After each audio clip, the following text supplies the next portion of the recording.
Ladies and gentlemen, we are finally here to do my Mario Kart 8 Deluxe timesheet video.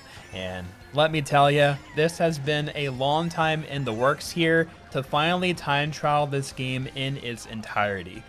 If you have enjoyed my timesheet videos for Mario Kart Wii in prior years, you will definitely enjoy this one, especially those that maybe have been trying to get into speedrunning or time trial specifically for Mario Kart games.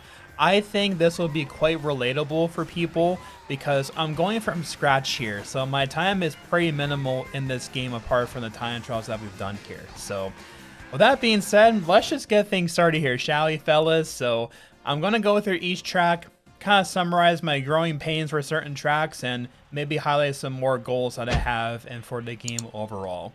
So what I hope to get out of the game with starting the time trial is to, be competent at the game, understand most of the game's mechanics, and feel that I can play the game decently well, right? And just to find the tracks that I really enjoy and see what, how far I want to push things. So, in stark contrast, Mario Kart Stadium, I'm not the biggest fan of this one. I quickly found out that some vehicles and combinations I don't really care for how they function. So the cat cruiser and the cushion tires, I'm just not about it, Also, what you're gonna see is I've excelled a lot more at tracks that don't have glider strats.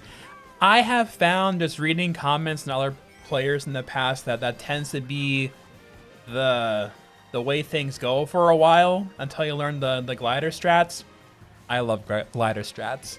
Visually looking at them, until I eventually swap to the GameCube controller, gonna try and set that up to tackle some more bigger track goals that I have in the future, because this is a poor excuse for our mushroom here not using the glider strats, but I tried doing it with the with the Pro controller and I just couldn't really get it to work all that well. So again, I'm a total newbie at this, and again, this is the real authentic take of being brand new to time trials for a Mario Kart game.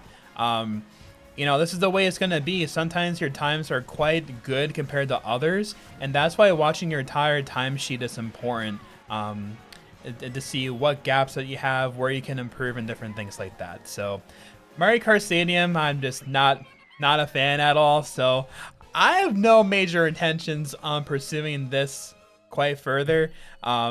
But it's alright. It's just good to see what the other tracks have to offer here. I'm sure I'll give it a stab down the line once I have the glider strats down to a more reliable way. So moving on now to Water Park, and I actually enjoyed this one. There is still a glider strat at the end here, but I still don't mind it too much. I found that driving here to be quite fun, and anything with Mr. Scooty, it's up my alley. So Mr. Scooty or the Biddy Buggy, those two are my favorite vehicles to be using in the game. And this whole curve here, when I was reacting and watching the world records in recent past years with videos on the channel, that curve was always really cool to watch, and it's just very satisfying just to take the wall as tight as possible and still charge your purple MT that way.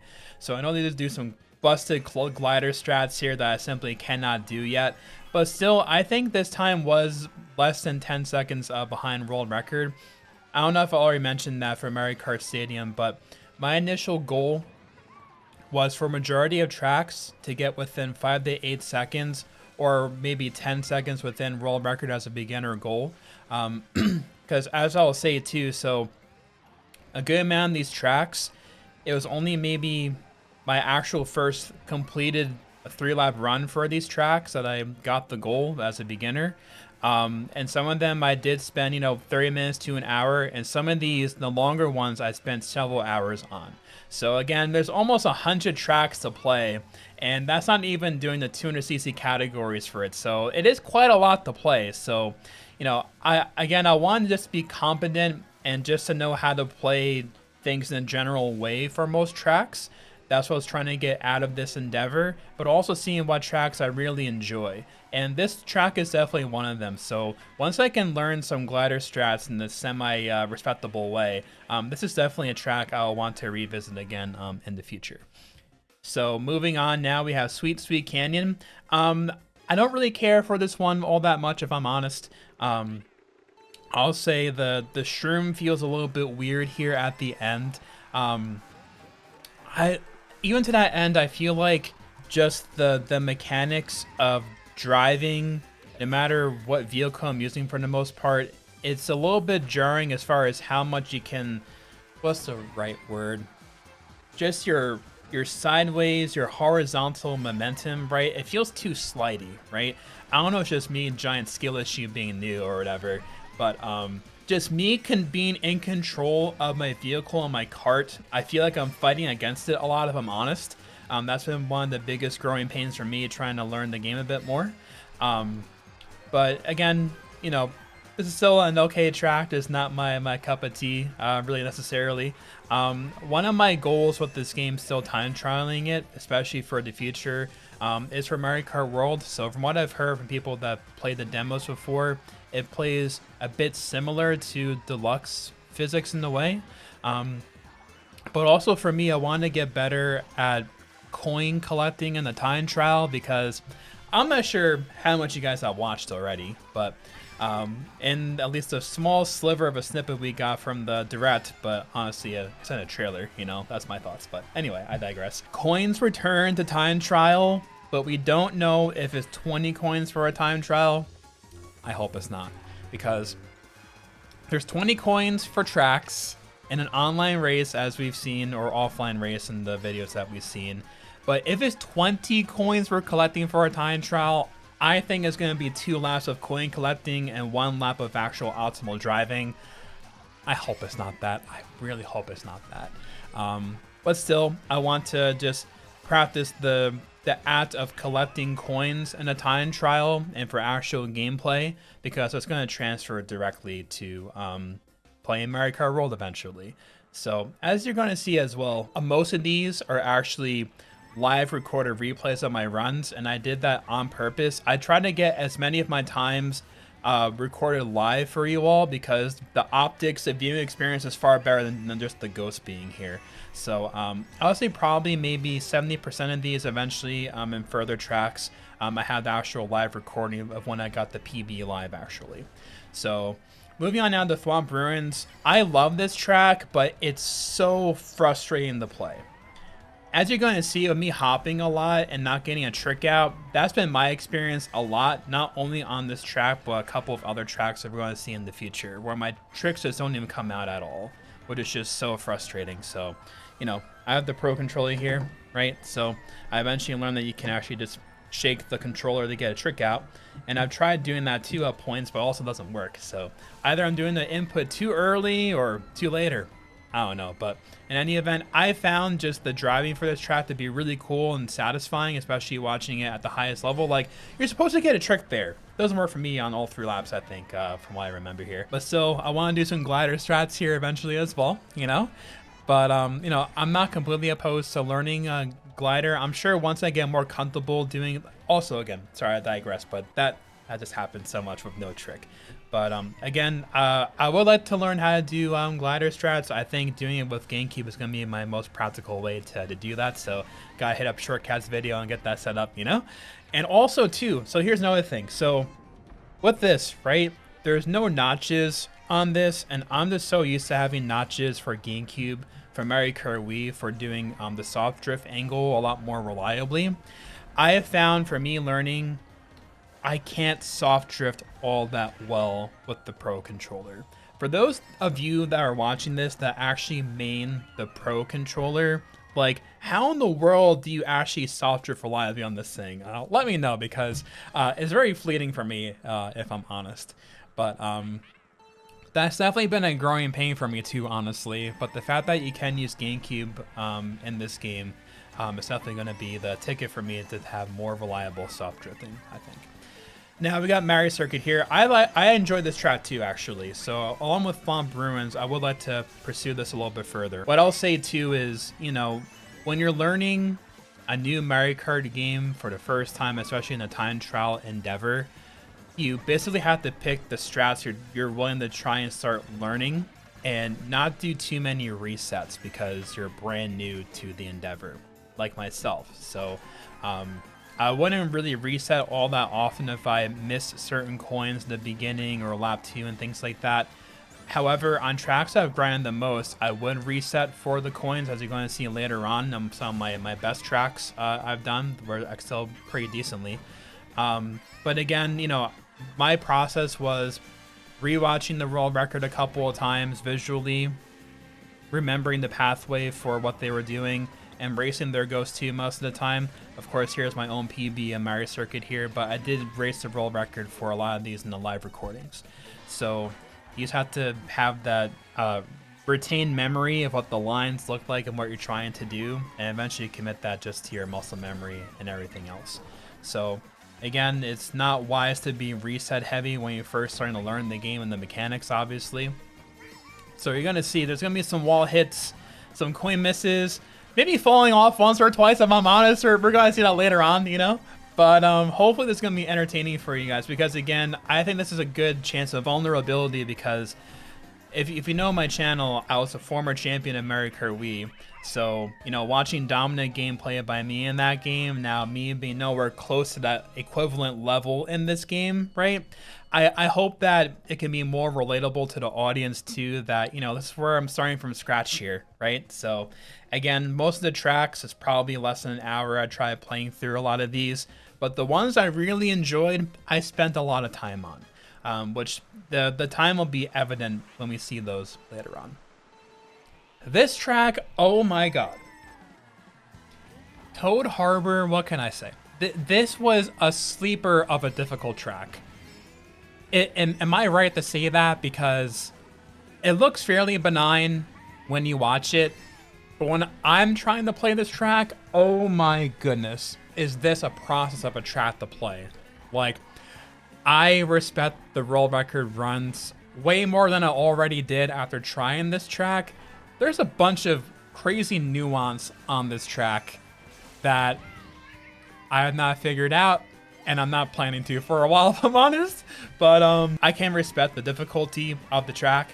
But man, like, I spent probably 2 hours trying to. This was my only completed PB, I think. It took me almost 2 hours to complete a run here. Like, riding on top here, that terrain is so frustrating. Oh my god. I'm just so curious. Anyone that's a Deluxe time trial main watching this video, I wonder if you're smiling or laughing with some of these comments here. Maybe you've went through similar stuff, but you need an eyesore like that, you know, like, I cringed watching it, but I had no patience to spend longer on this than what I already did, honestly. But yeah, I cannot believe how difficult of a trap this ended up being, if I'm being honest with you all. But yeah, I mean, long term, I'm not looking to play this all that much longer. Eventually, I would like to just, you know, understand the terrain more. Like, look at that. Like, my cart was so out of control on there. I feel like I had no traction at all. I know I did eventually learn that your trick dictates how tight you can drift afterwards. I didn't realize that until later on. Thank you, Shortcat, for teaching me that. So I forget if this was before or after learning that point, but even still, it's funny because as I say that, I thought my controller was broken for the longest time, because some drifts will be super tight, right? And others were so far wide, and I thought my controller was broken. So I was going to try and buy another one. So thank God I was told that, no, you're not going crazy. So, oh my gosh. Twisted Mansion, this track is a winner for sure. I like this a lot. And this is definitely a track I want to play more of in the future. Now, here's another gripe that I have. So tracks that have the waves like that. So I'm talking about this track, the Rainbow Roads, etc. It's so painful, guys. Seriously. Just me shaking the controller, hopping, trying to get a trick out, doesn't work half the time, if I'm honest, which is so frustrating. So I don't know what to do about that. Maybe some of you guys have more practical tips for me as far as how to actually get the tricks out on the waves for different tracks, because oh my god, Some of the other Rainbow Road tracks, N64 Rainbow Road and SNES Rainbow Road in particular. Like, look at that. I'm trying to do stuff there, and I'm getting no trick at all. Like, I want to pull my hair out when I play this, honestly. But apart from that, I like this track a lot. I will say this does have part water physics, where it's not too bad in this track, but as you're going to see later on for me, any track that has substantial water physics, I just don't care for in this game, honestly. And I feel like I'm not alone with that. It seems like others tend to feel similar to me with that. Again, could just be giant skill issue for me, possibly, but just wasn't a fan of water physics in this game. But at least this is not as offensive on this track. Of course, I probably delayed my drift too long with that shroom there, but in any event, I was pretty happy getting this time here when I got it, though. Again, didn't spend too long on this, but I got a decent time. I've also found that it's actually really cool that you can hold your drift into a wall and it makes you kind of go straight, right? Like on Waluigi Pinball, we'll see later on. That's actually a track I spent a lot of time on. That's one of my best PBs, actually, so that's going to be one to look for later on. But yeah, I would definitely like to grind this more. If I could just understand how to get wave tricks reliably, I am more than happy to continue to pursue this track for sure. But had a nice PB cut here as well versus my Ghost at the time. So yeah, I like that track. Now we're on to Shy Guy Falls, and I think this is probably one of my older PBs, I want to say. I did time trials of this in chunks over the past few months, and so this is still one of my older ones, I want to say. So as you're going to see, some tracks that they're a couple of months old, that was me like really being brand new to the mechanics and trying to play the game. Where other tracks here, it's going to be a stark difference to how well I can handle driving in the game for certain tracks overall. I'll say this track is a lot of fun. I like the ending here, but I felt so out of control with the shroom in particular. So like look at this here. If this happened here, yeah. Like look at that. It sends you so far wide. Like that's what I'm saying. Like in the beginning, like Teddy Buggy was okay, but now I'm not really a fan, honestly. Just because I feel like it just goes too far wide. I can't take my drifts tight. Skill issue, is it not? Teach me, thank you.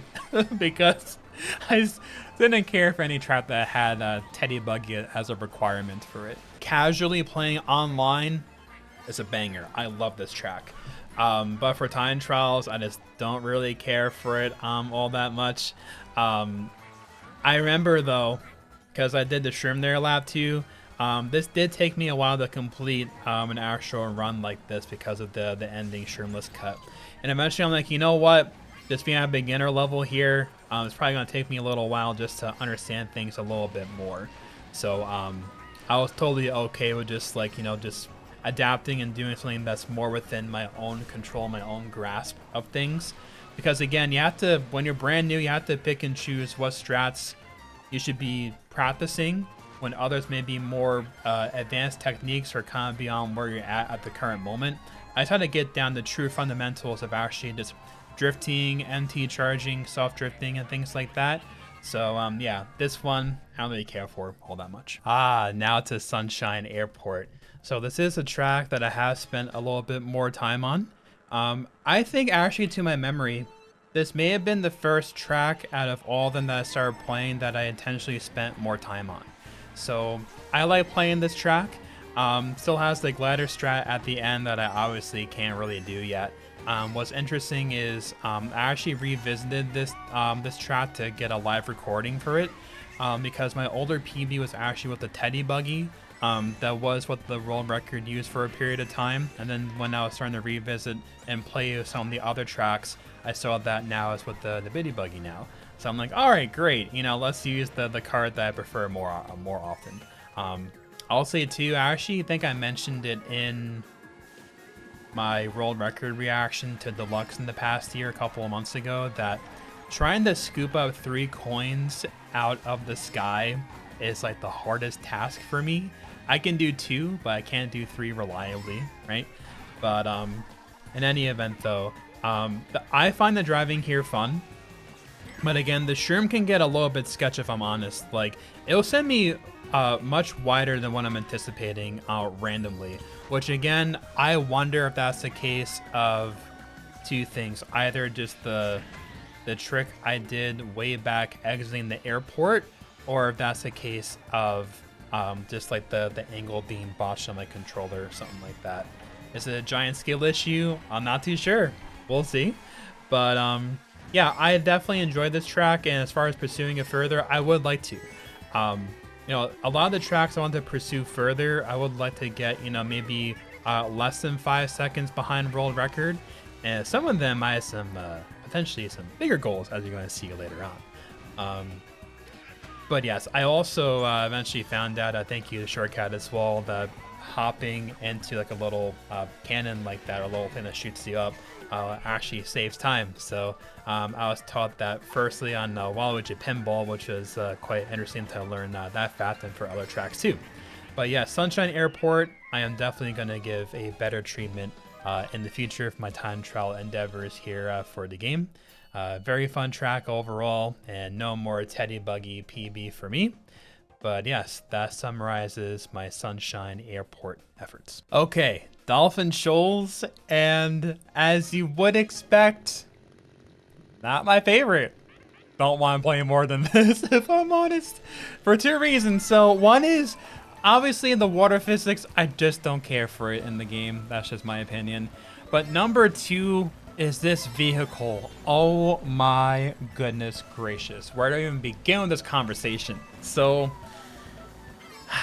when I first started time trialing the game, I had an issue because I didn't have everything unlocked. So my main was the Streetle for a lot of my first PBs, quote unquote. And I just can't use this vehicle. I just can't. Does anyone else understand my pain with the Streetle? Because as we're going to see later on, two of my favorite tracks in the game, they use the Streetle, and it's difficult. I mean, I might just, out of my my stubbornness, I'll stick with it, or see if there's any other combination close enough to do it. But also, how in the world did I make that, man? I remember doing this. My goodness, I'm having this actually in my PV now. But the Streetle, I just don't care for it with how it functions at all. Apart from that, the glider strat here is sick, but obviously I can't do it yet. So, dude, I was at my wit's end playing this track. And so once I just got my time, I just pieced out of here right away. So, yeah, I don't really care to play this track much more in the future. I would say out of all 96 tracks, probably at least, I don't know, 10 to 20 tracks I want to spend a good amount of time on, and I have some pretty ambitious goals for probably 2 or 3 tracks beyond that, which you'll see later on. But yes, hopefully you all can just laugh at my pain here, me struggling here. I'm just like, get me out of here, man. I can't do this anymore, you know? Oh my goodness, yeah. This track is not it. I'm sorry, it's just not it. But for me anyway. You know, I respect it, but respectfully, not for me, you know? But yeah, I won't be playing that in the future, at least in the recent times. Electrodrome, and so on this track, I do enjoy it actually. I do have some, you know, intentions to try and play this track a little bit further in the future. So where do I begin here? So I'll say the shroom feels felt a little bit weird to me in the beginning, just because I had to delay my shroom a little bit, and when you leave from the off-road, I felt a little bit out of control, this swinging out wide, and so I don't know if that's a growing pain skill issue for me, so to say, because I still don't feel completely in control of the cart when I play this game for a lot of tracks. That might just be a matter of me needing this more time played in the game in particular. But I will say though, on tracks that I played the most, I feel very much in control of my kart a lot more than what I do for other tracks, as an example. As you'll see, I do try and do some of the other main turbo strats on this long straight here, which I just get such a botched angle for it. Again, for the life of me, I can't find the soft drift angles on this because there's no notches here. So when I do eventually time trial more for the tracks that I enjoy the most in this game, I will be transitioning to the GameCube controller, getting that set up, and hopefully I can hit the soft drift angles more reliably. I think once I get that down, I will be able to just feel more in control on average of my driving in the game. But even still, I did find trying to collect the coins here a bit more of a nuisance. So, you know, I decided just to try to omit certain coins too for some of these tracks as well. But again, at least my impression was, being a beginner to the game for time trialing, is try to get the general concept for your lines down first, understand where things are on the track, and then you can start to optimize your coin collection. That's how I took it, honestly. That was a more manageable way for me to continue pursuing the tracks in the game. But yeah, moving on to Mount Wario. I like this track a lot, and the world record on this track is nuts. And that's the player here, F, the legend here. And I already understood watching it, even my reaction, how crazy his driving is here. But I got the validation in the comments too from what everyone was telling me. But still, I like this track a lot. This is definitely a track I would want to try further in the future. I'll say one of my favorite spots on this track is actually right here. Charging, I believe it's a purple that you get out of it.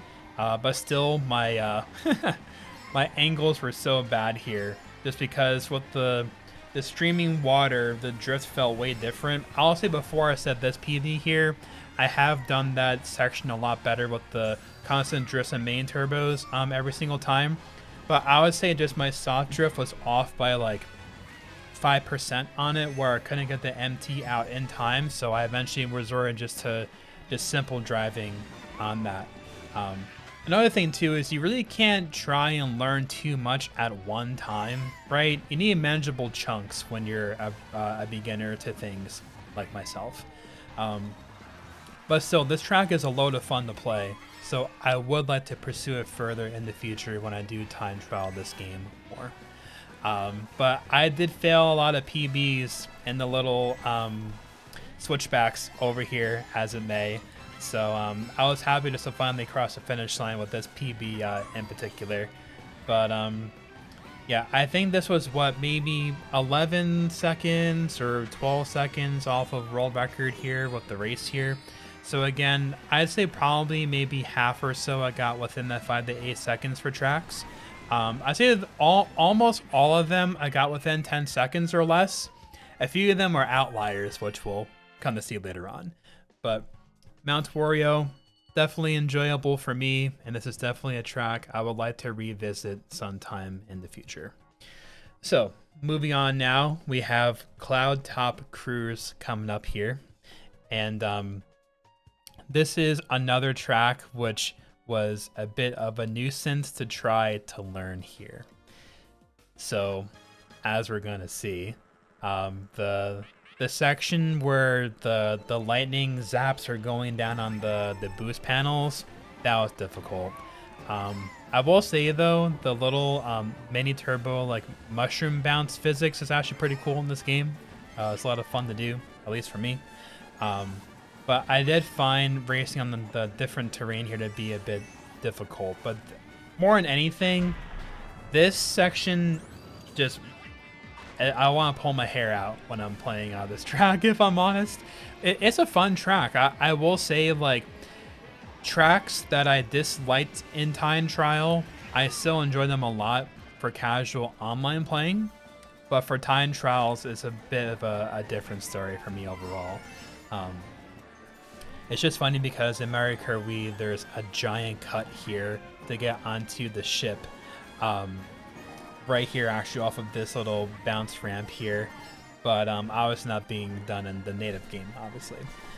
But yeah, this is a track, you know, no real major intention to try to have more, you know, time cut here in the immediate future.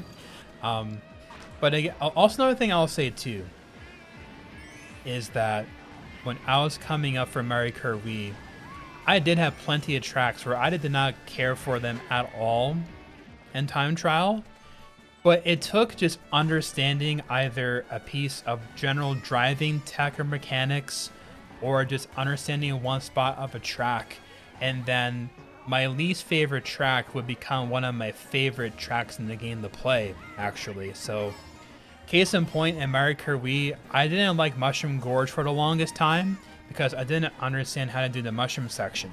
So shout outs to clanmate Evil Soldier. Shout outs to you, man. I don't know if you're watching this or not, but way back in 2009, he taught me how to do the mushroom section in that game, and then that instantly became one of my favorite tracks, and I almost got a world record in that game. I was second worldwide for a while. So this goes to show that sometimes you're kind of gate kept by not understanding a part of a track, right? But eventually, once you understand something a little bit more, you'll excel a lot quicker, and then you'll come to like the track better. But I will say sometimes you eventually understand parts of other tracks, and you do a lot better, but you're doing it just for the sake of improving it, just to have a balanced timesheet, you know? This track, absolutely one of my favorites. From what I've gathered, this is not a popular track for people. I could be wrong, but the general sentiment I've seen so far is not a lot of people enjoy this track. I don't know why. This track is amazing, and the soundtrack is chef's kiss. It's amazing. So this is a track I would love to pursue to a pretty high level, if I'm honest. You know, maybe near like a regional level, perhaps, because this track to me is very satisfying to play. And I would like to try even more, because look at this. You're pointing down, but then you glider the whole way out of it. I would love to learn how to do the glider here. I will say, though, the shroom is quite annoying here. I'm pretty sure they charge a purple out of that, and they release it and they get back onto the road. I don't remember if my PB got a purple for any of the laps at all. I think even on lap 3, you don't purposely go for a purple because the boost will go past the finish line. Almost got Pirahna there, goodness. But yes, I enjoy this track a lot. This is a track I want to try more of.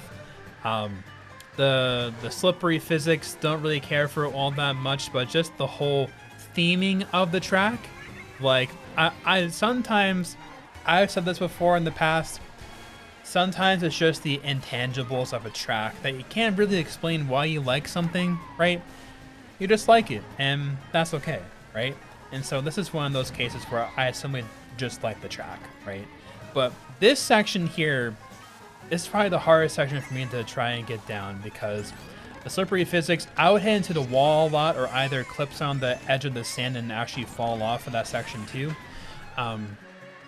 But I am willing to learn what it takes here to get better. So this is definitely high up on my list for tracks I want to pursue further in the future.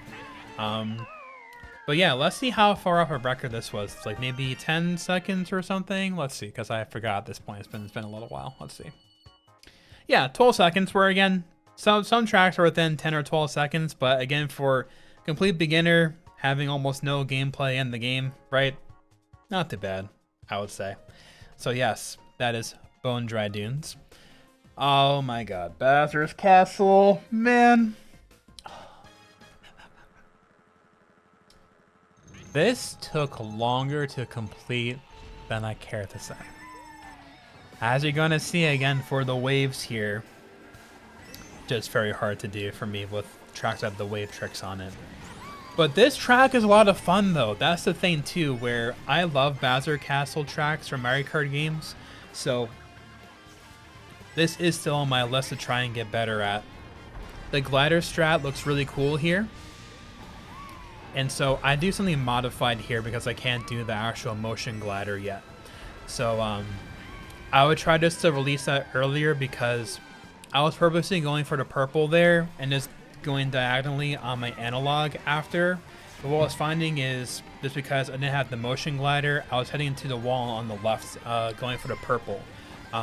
So I just only get the yellow out, and then I preemptively released the glider just to try and get back into the track in time.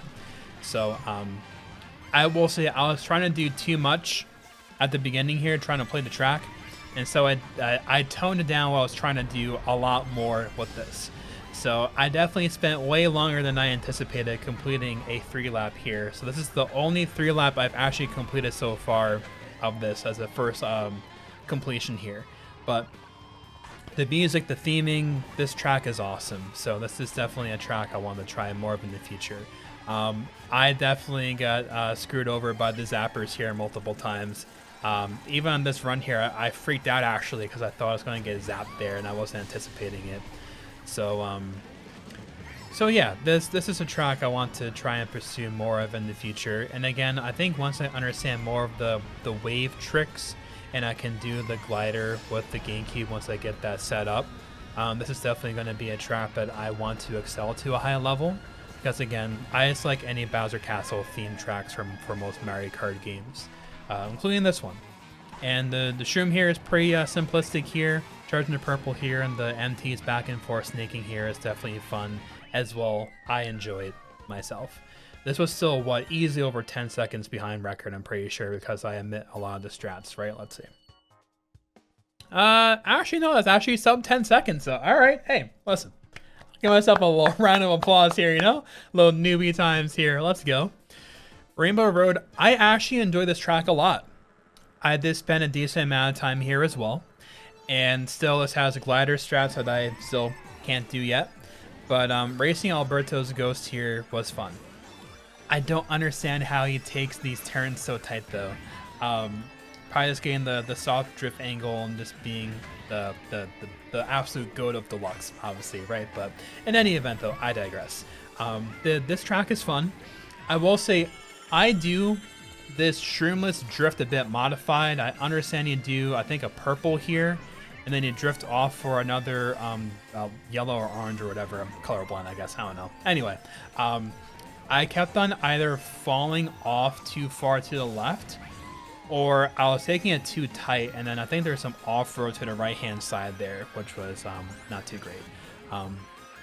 But again, too, you know, as we're going to see again, some missed MTs, maybe missing some strats outright. You know, again, if you're a beginner to any Mario Kart game, give yourself some grace, because things won't look very pretty for quite a while, you know? And that's the whole part, and then the art and the joy of actually learning something brand new, right?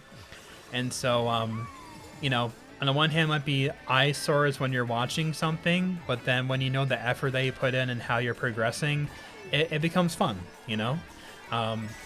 This corner here is a little bit tricky. I know that they break drift and they have the purple and they kind of scoop back around after that. But yes, once I understand how to take these corners a bit more reliably here, I will definitely have some swifter improvements here, I want to say. And plus, again, the motion glider strats here are super cool on that one part. And again, I think once I can charge my main turbos more effectively, I'll get the purple MT out here. And then I think that'll make this maneuver a little bit easier here. Because again, I guess that's orange, right? Again, sorry, I digress, but main turbo colors, man. Maybe I'm partially colorblind. I don't know. Anyway, but still, that's Rainbow Road. I'm a fan. I like it. This is within, what, maybe 8 or 9 seconds, I want to say. Let's see.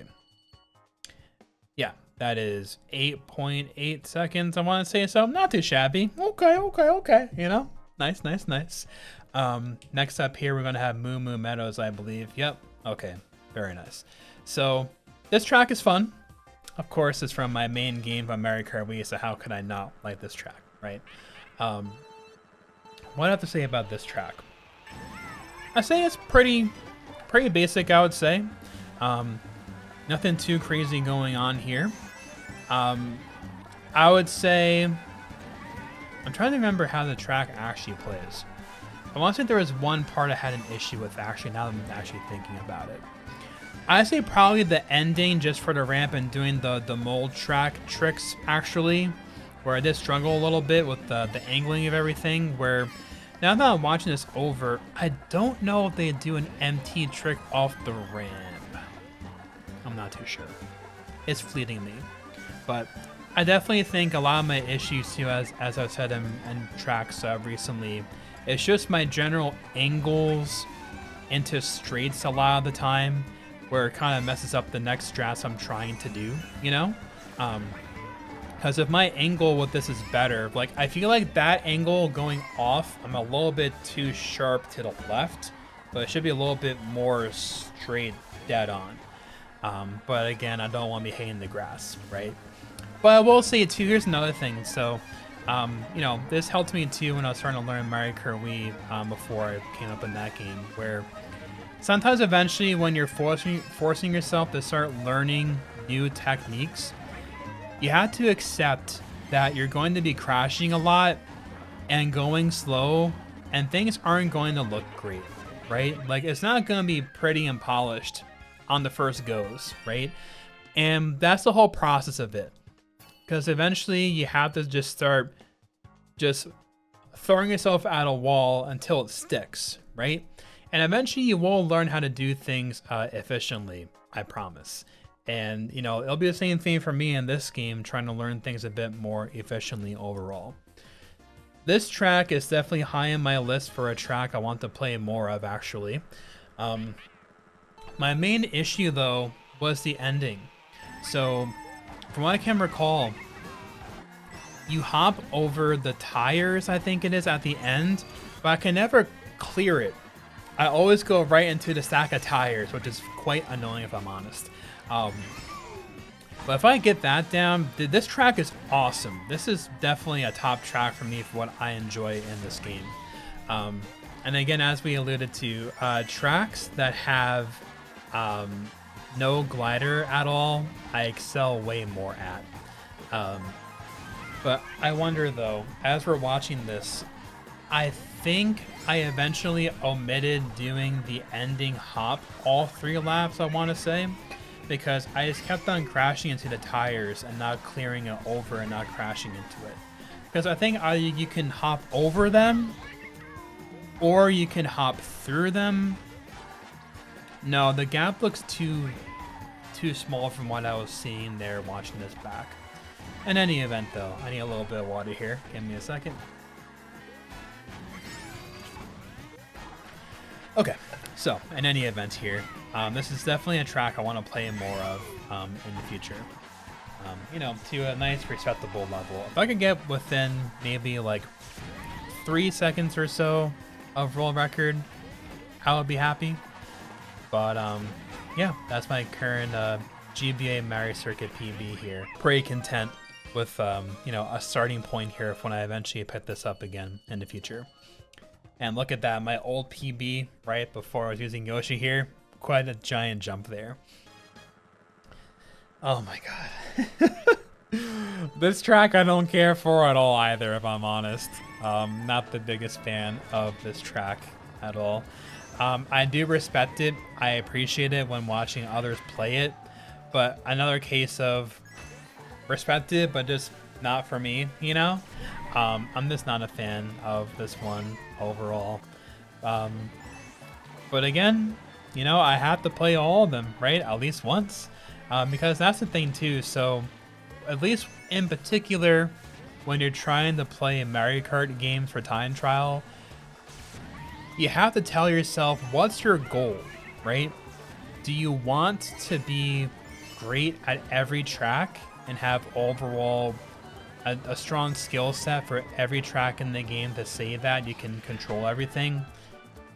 Or do you prefer just to see which ones you enjoy and try to push those further, right? Because in contrast for me, for Mario Kart Wii, like for overall ranks, I had to be good at everything in the game, right? And so I pushed myself, even for tracks I didn't enjoy. I was still sticking out in the end to try to get great at everything. And so I found for me in this game that, you know, I like a good amount of tracks in the time trial sense. Not all of them. So for me, I want to get really nice times on the tracks I enjoy the most. but I don't want to invest so much time for all of the tracks for time trial in this game in particular.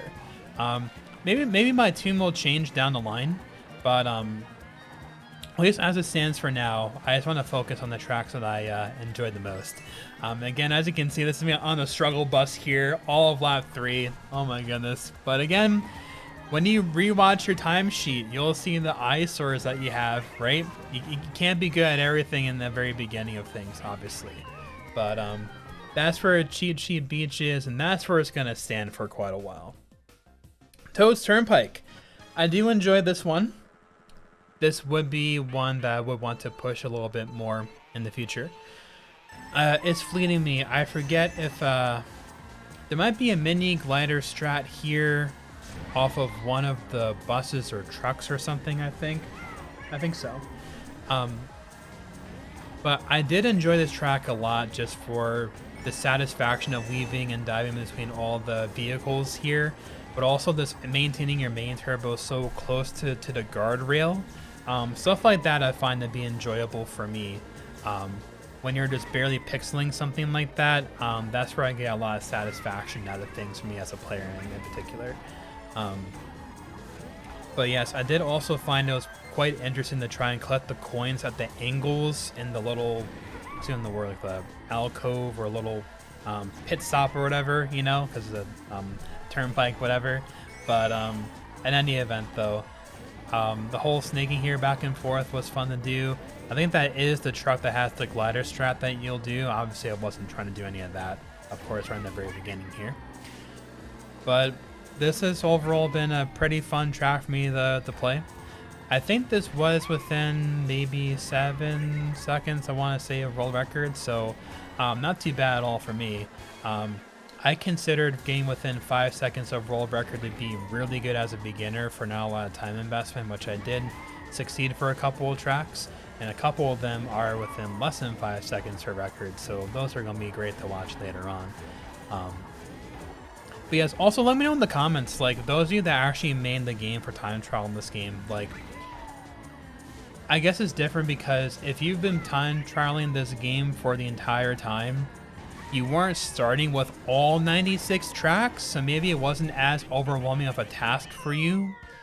But when I started time trials for this game, we had all 96 tracks to play. So it was a lot to go through all the tracks for a time trial, if I'm honest. It was a lot. So I had to do it in chunks and manageable chunks that way. But even those that were playing for a long time, how did you feel about newer tracks and how did you approach learning newer tracks? Would you only try one track a day or until you were satisfied and jump to the next one? Or would you try multiple tracks at the same time? Let me know. This track, the theming is great, the music is great. This is fun in online racing. This track is very fleeting for me in a time trial sense. This is gonna be nowhere near record, and this is small things that they do. Like I still don't know how in the heck they trick on the smallest part of the fallen pillar, and it blows my mind.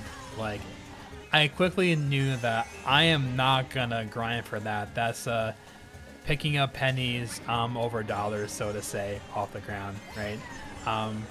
Also, the shroom here was a bit confusing for me, as you're gonna see.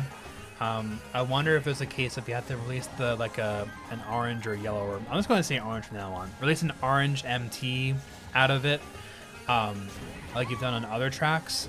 But I clearly omit a lot of strats I just don't know how to do compared to record, obviously, and time shows, obviously. But for the intangibles, right, I really enjoyed this track, so this will be a track I'll try more of in the future, but there are other tracks I would want to pursue first before this one. Water break.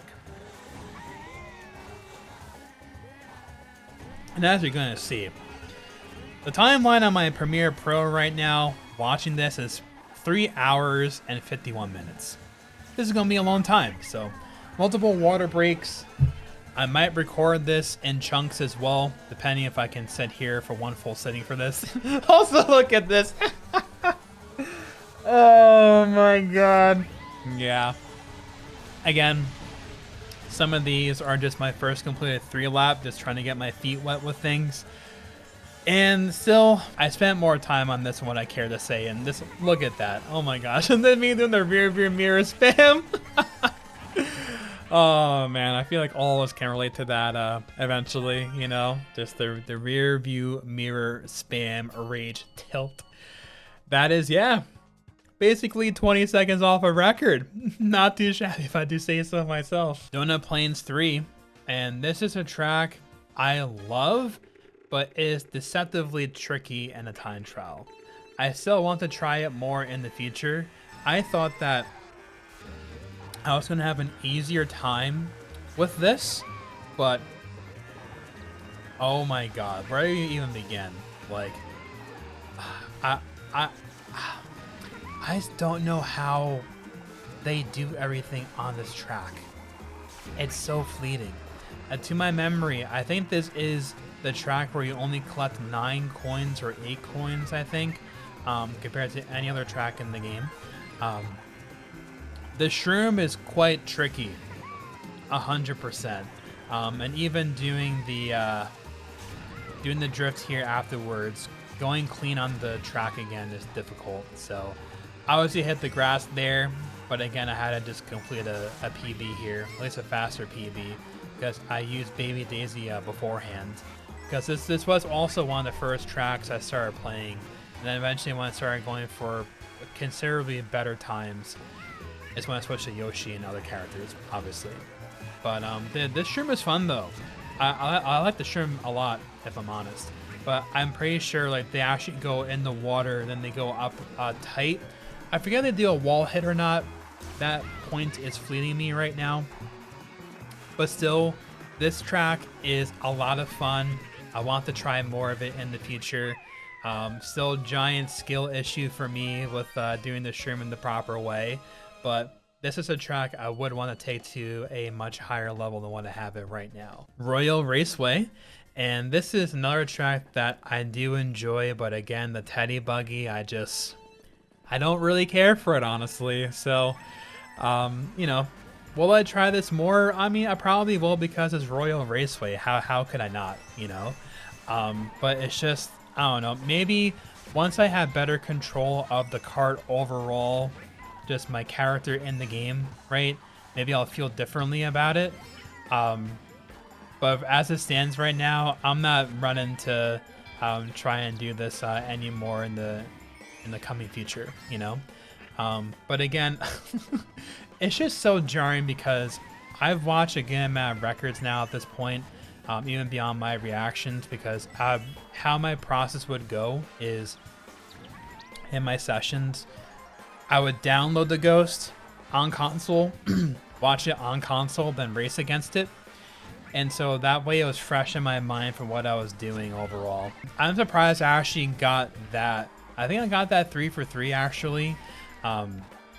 Because also that was fleeting me for a little while to actually get the shroomless maneuver there. But I'm pretty sure I get that 3 for 3. But yes, my process was I would download the world record, I would watch it, and then I would race it. That way it's fresh in my mind. And I think until you really memorize every little granular part about how the path and the lines that you take for a track, I think rewatching it again fresh right before you start your session is very useful. I actually did a recent video about mentality and how to get world records and speedrunning and just how to just generally perform at a high level overall.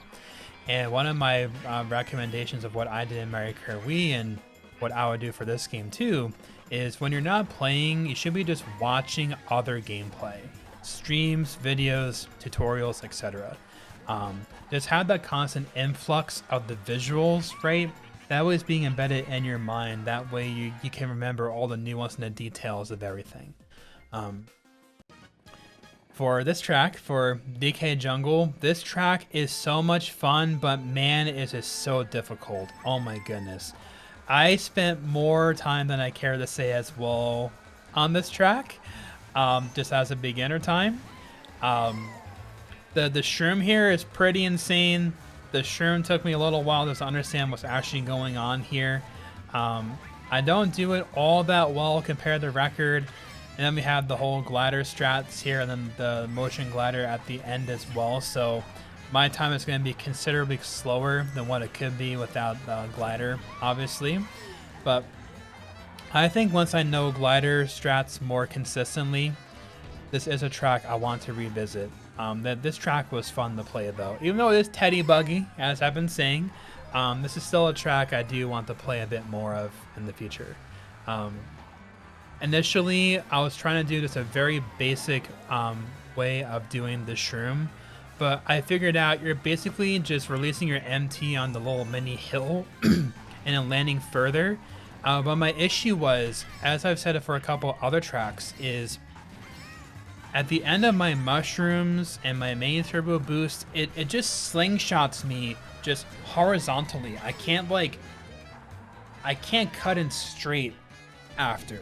I don't know if that's skill issue, if that's just basic mechanics that you can't overcome, right?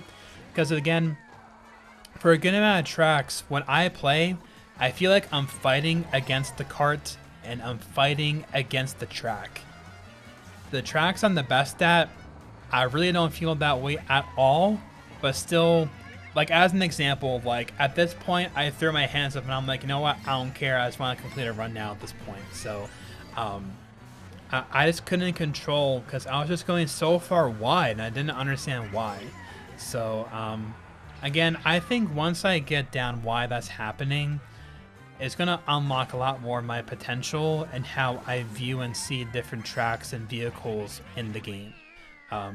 So just more time to let things bake, so to say, you know.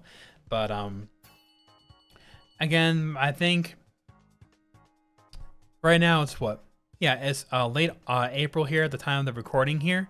So I think my overall homework and goals right now is going to be me just practicing tracks I really enjoy, get better at coin collecting overall, and let that be my momentum into Mario Kart World to try and time trial that game. Water break as you watch my my pitiful WS here. Because man, this track, oh my god. Where in the world did I begin on Wario Stadium? I suck at the game. That's where we'll start, especially this track, man. Oh my god. Like, when I watch the record here, you know, and I do a drift there and my whole momentum stops, I'm like, what is even going on here, you know? Oh man. I think I'm what, close to 15 seconds off of record, something like that on this track. I forget at this point. But yeah, this track is very challenging, and from what I can gather, this is actually a pretty popular track in the game. I will say too, like, this is definitely a track where I feel completely out of control. Like, when I'm going on the zippers and stuff, I feel like I'm just sliding on the track and I'm not moving on the track.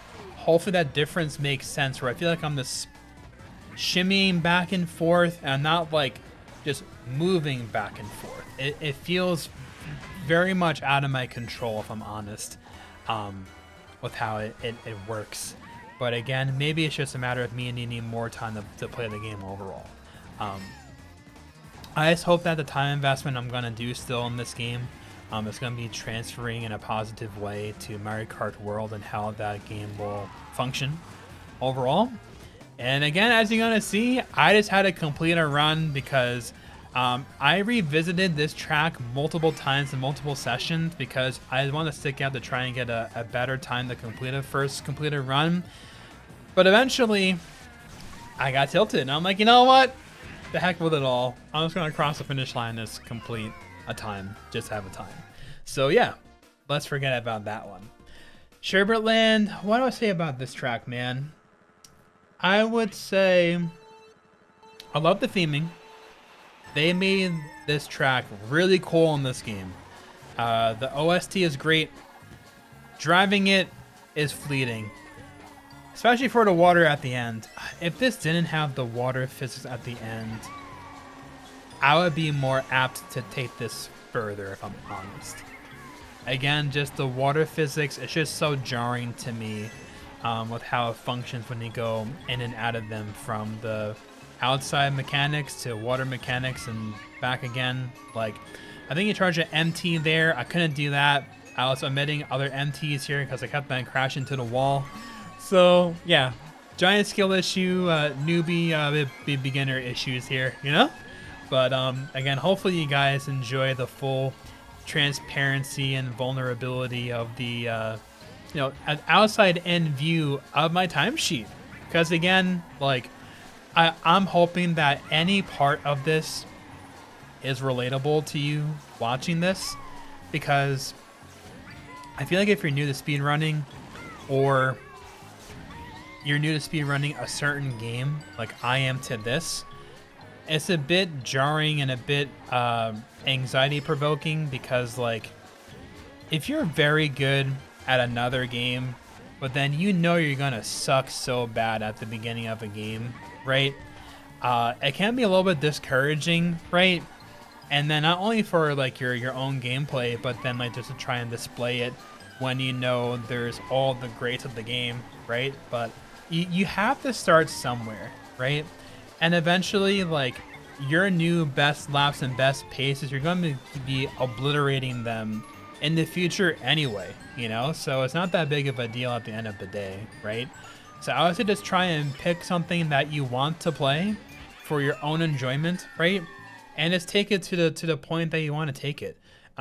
Because that's what I've been saying too almost this entire time, where I was trying to find what was going to be my goal for this game overall.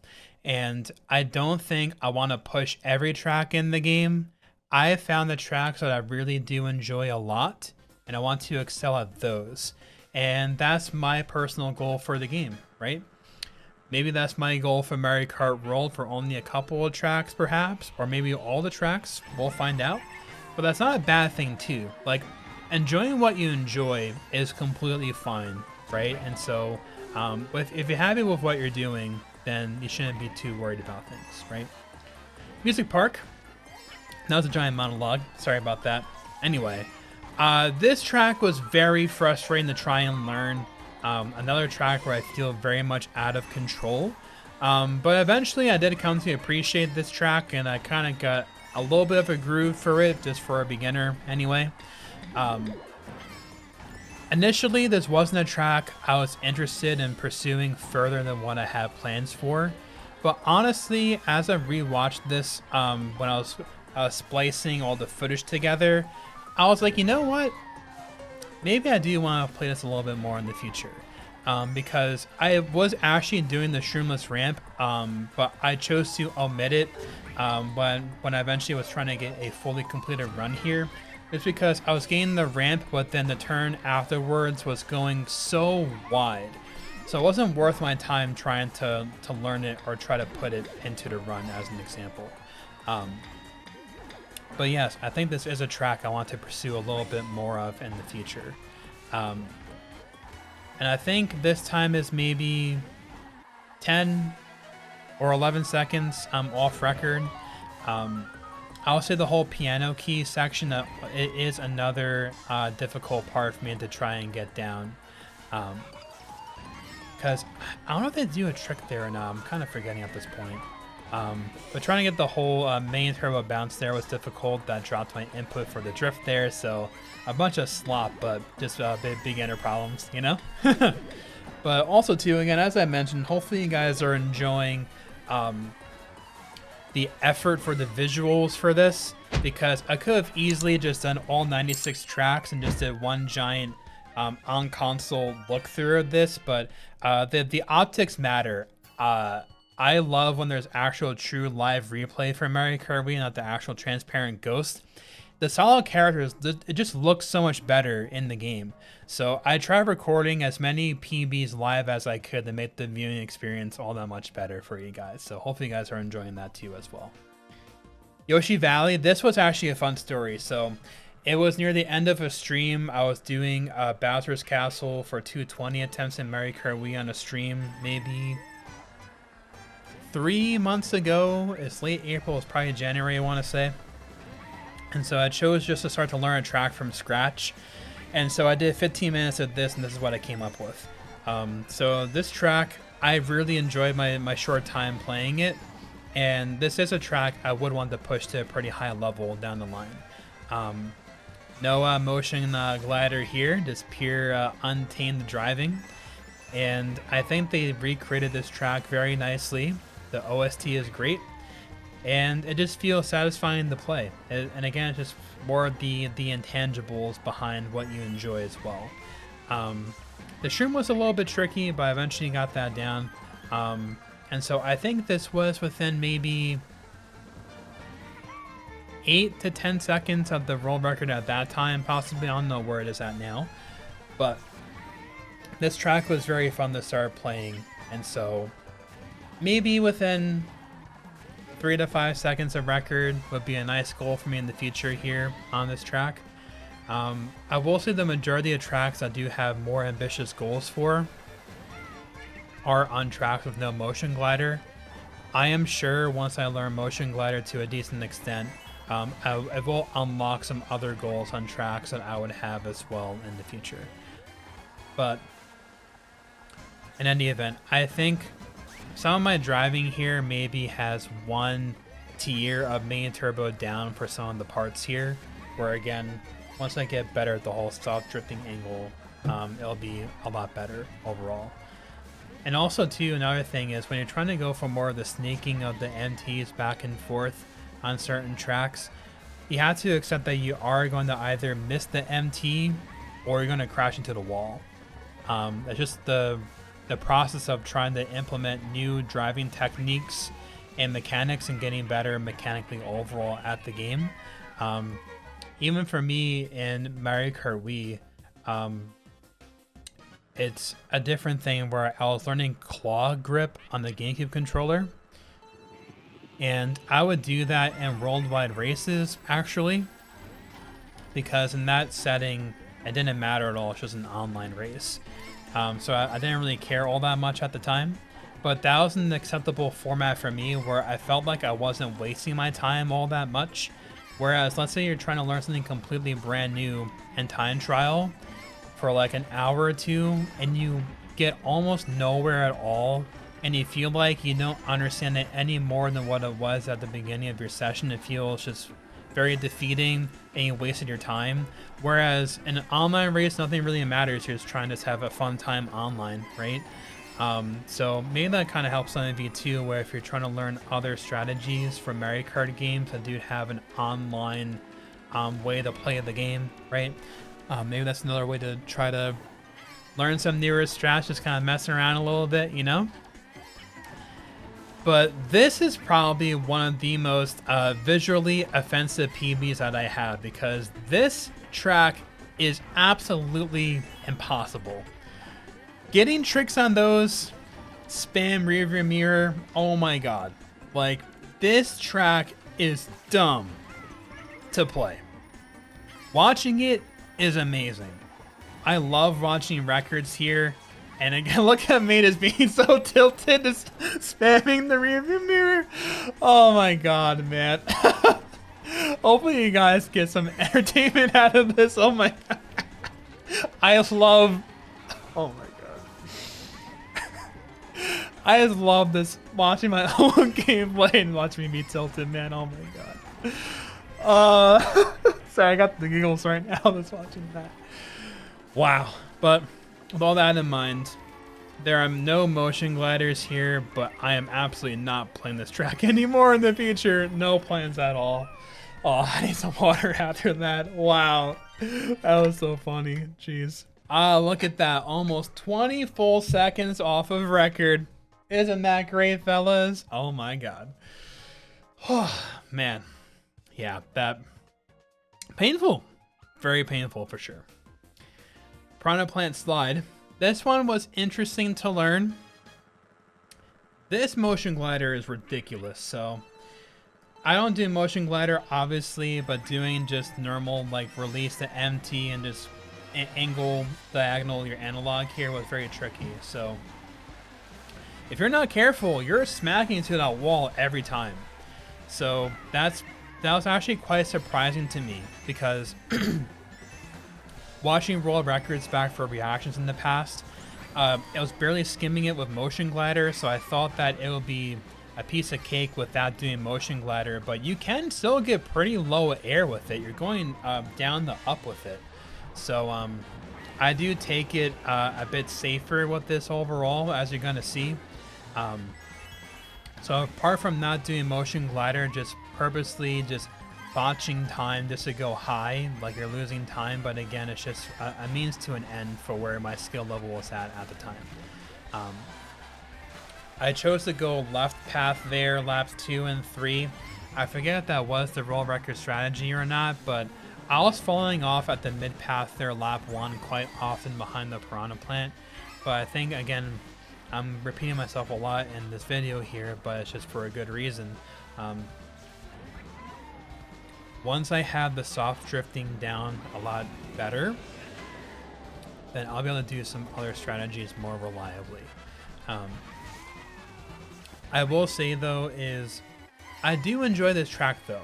For the growing pains that I had, I do like this track, so this is a track I would want to do more of in the future. But yes, I eventually just had to complete a PB here, obviously, so pipe smack, that's quite unfortunate. But again, you know, sometimes your beginner PBs will definitely look that way, right? And that's actually the fun part. So here's another thing we can talk about. So when a game has so many tracks like this, right? When you grind one particular track, like your favorite track, for a while, the skill set you acquire with that, it transfers so much to other tracks. And you can exponentially improve your times like that on other tracks. Let's say you invest 10 hours, 20 hours to your favorite track in the game, and you get pretty good at it. You're practicing core gameplay fundamentals that will directly transfer to other tracks in the game. So that was always one of my favorite aspects of time trialing Mario Kart Wii and older Mario Karts, where I was always so excited to see how far and how quickly I could improve multiple PBs after getting really good at another track. Here we are now to Grumble Volcano, and this track is sick in this game. And so overall, as you're going to see, lap 3 is pretty tragic, unfortunately for me, but for a beginner PB, not too bad, I think. There are harder things at the end that I do omit here. I did try and go for the general shroom strategy though. I did try and commit to that.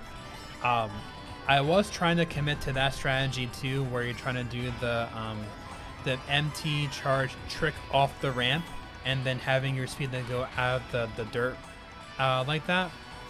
But didn't go too well, obviously. But again, you have to throw yourself into a wall almost literally there to just try and learn something new for gameplay and mechanics overall. Just because it is a Wii track, I feel like I have to play it more in the future just to be good at it, you know? But I will say learning the shroom here is actually pretty interesting. I'm pretty sure record they do charge a purple out of it, which I don't, obviously. Of course, I barely dropped enough speed where the MT charge completely dropped. So I didn't care enough to try more just to have that a bit more clean, but as you're gonna see, that's not my biggest issue for lap 3 in this run. But still, this is really fun in this game. I enjoy it. Maybe get within maybe 5 or 7 seconds. That's my next goal for this track when I play it again in the future. Especially getting GameCube all set up and getting Motion Glider a bit more reliably. But I barely clipped the tree and I fell off. Of course I did. Just my luck. But that's okay though. That just means that the PB games are going to be humongous though when I play it next. So it won't be all for nothing, you know? But yes, that was within maybe, what, 13 or 12 seconds of record maybe? Let's see what it is. Oh no, far stretch from that, 15. So if we chop off 3 seconds for falling off, then I'm probably pretty much within like 11, 12 seconds or so. So not too bad, I suppose. But yes, moving on now. Next, what we got here? We got, Rainbow Road. And so this is going to be within 5 seconds, I think, of record. So one of my better ones, you know. Still has motion glider that I don't get to do in this. But this was one of the tracks that I did spend a bit more time on compared to others. So I definitely enjoy how they did recreate this track and having a nice new take on it, because if you've ever time trialed this game in Mario Kart 64, if you're playing on PAL, it's over 6 minutes. If you're at world record level, it's like 5 minutes and 50 seconds and change or whatever. And then NTSC is like 4.5 minutes or 5 minutes, something like that. So the refresh here to make this much shorter is much appreciated for sure. As you're going to see though, again, all the waves and stuff, look at how much I'm hopping trying to make stuff work and nothing happens there, right? So this is a track I would enjoy to try more of down the line if I just understood how to do the wave tricks more. I am actually interested to learn and see if there's any wave tricks to that extent in Mario Kart's world and how they function. Because obviously I spent a disgusting amount of time in Mario Kart Wii, so I know how wave tricks work in that game, obviously. But maybe it's just more of a need for me just having more time investment in this game to understand more of the mechanics. This track is a winner here. So Yoshi Circuit, we got Mr. Scooty. What more could you want of in Mario Kart 8 Deluxe? This is the prime experience of Mario Kart 8 Deluxe is Mr. Scooty and Yoshi Circuit. So this is a track I want to take to a high level, near the top of the list here. Within at least 3 seconds of record, long term I would love to get to that level. This track is just so satisfying to play, and it has Mr. Scooty. So I'm a Mr. Scooty enthusiast, and as a result, anything that has Mr. Scooty as the main strategy, I tend to enjoy, and I want to take it to a high level. And just just hopping over the coping and things like that is very satisfying gameplay mechanics here. Doing the empty charge trick over there is also great as well. To my memory, I think I do omit doing the hops here behind the piranha plants all 3 laps. I don't actually. Ooh, I actually do it. Okay. All right. That may have been my old PB actually, because this was one of the tracks I did revisit before recording this video actually. So maybe I do actually do that on laps 2 and 3. To my memory, I am forgetting how far off of record this is, but I'm pretty sure it is within at least, I want to say it's at least 8 seconds maybe, or 7 seconds perhaps. But this is definitely a track I want to do more of in the future. Because when I tried doing that maneuver in months past, I kept on hitting the piranha plant, but then I eventually learned how to do it better. And of course hit the grass there, unfortunate for me. Probably lost close to half a second or a second there, probably, I would say. But at least I still got the sub 150 here, that's not all that bad. I think record is like 141 or 142, something to that extent. But still had a nice chunk of a PB cut versus my my prior time, so I can't be all that mad at that overall. What I can be mad at though is this next track coming up for us, fellas, because I do not like Excitebike Arena at all. I don't know who else feels the same. I don't understand how this track is as popular as it is in this game. Because from what I hear, apparently people love this track. I just don't see it, man. Like, mechanically, now that I understand more, I can really admire the records here, but playing it, it's just not for me. at all. Like, it's just not my cup of tea in particular. So, as you're gonna see, like, compared to those of you that really know what you're doing here on all the ramps and such, it's probably just a giant cringe worthy record to try and watch here. But again, you know, I hope that not only those of you that are hesitant to start learning a Mario Kart game for time trial or any other type of speedrun endeavor, I hope those of you that are at the highest level of Deluxe, if you choose to watch my video here, that this makes you maybe remember your growing pains as a player back when you were at beginner tier as well. And definitely let me know, like, are some of my growing pains or complaints, are those some of the same complaints that you had yourself when you started playing the game? Like, I am always interested to hear if the overall reception and experience tends to be the same or different for people that play different games, especially speedrunning them to the highest level, of course. Because at least, you know, on the one hand, if you feel like something is out of your control and you feel like it's just you being bad, maybe that's partially true. For me, it's very true, obviously. For me anyway, you know? But maybe a big part of it is also just very valid for other people, and that you're not going crazy, right? Maybe it is a common gripe and an issue that people have with mechanics, part of a track, something else like that. Red alert, red alert. This is the track I have spent the most time on. Dragon Driftway, and this is the track I probably have my biggest goal on. So, long term, if I can, I would love to get near the territory of worldwide top 10. If I could get one worldwide top 10 in Mario Kart Deluxe, I would be happy with that. This is my favorite track to play in the game, fellas. And I omit a couple of things here, like an NT charge here before the shroom, and some other snaking into laps 2 and 3, but I freaking love Dragon Driftway. The theming is on point, the music is awesome. I know it's not everyone's cup of tea, but this is my cup of tea to the highest level. Shout outs to the Short Cat for helping me with how to learn how to do the shroomless cut here in a more reliable fashion. That was fun doing that day. And, you know, just learning again the whole trick directions and taking turns tighter. That was definitely really useful for me, and I quickly improved thereafter as well. And so I spent probably like 6 to 10 hours total on this track from scratch. And so this is, I think, 3.9 seconds behind record, or just over 4 seconds behind record. I failed some mid 143s before just settling on my current PB here.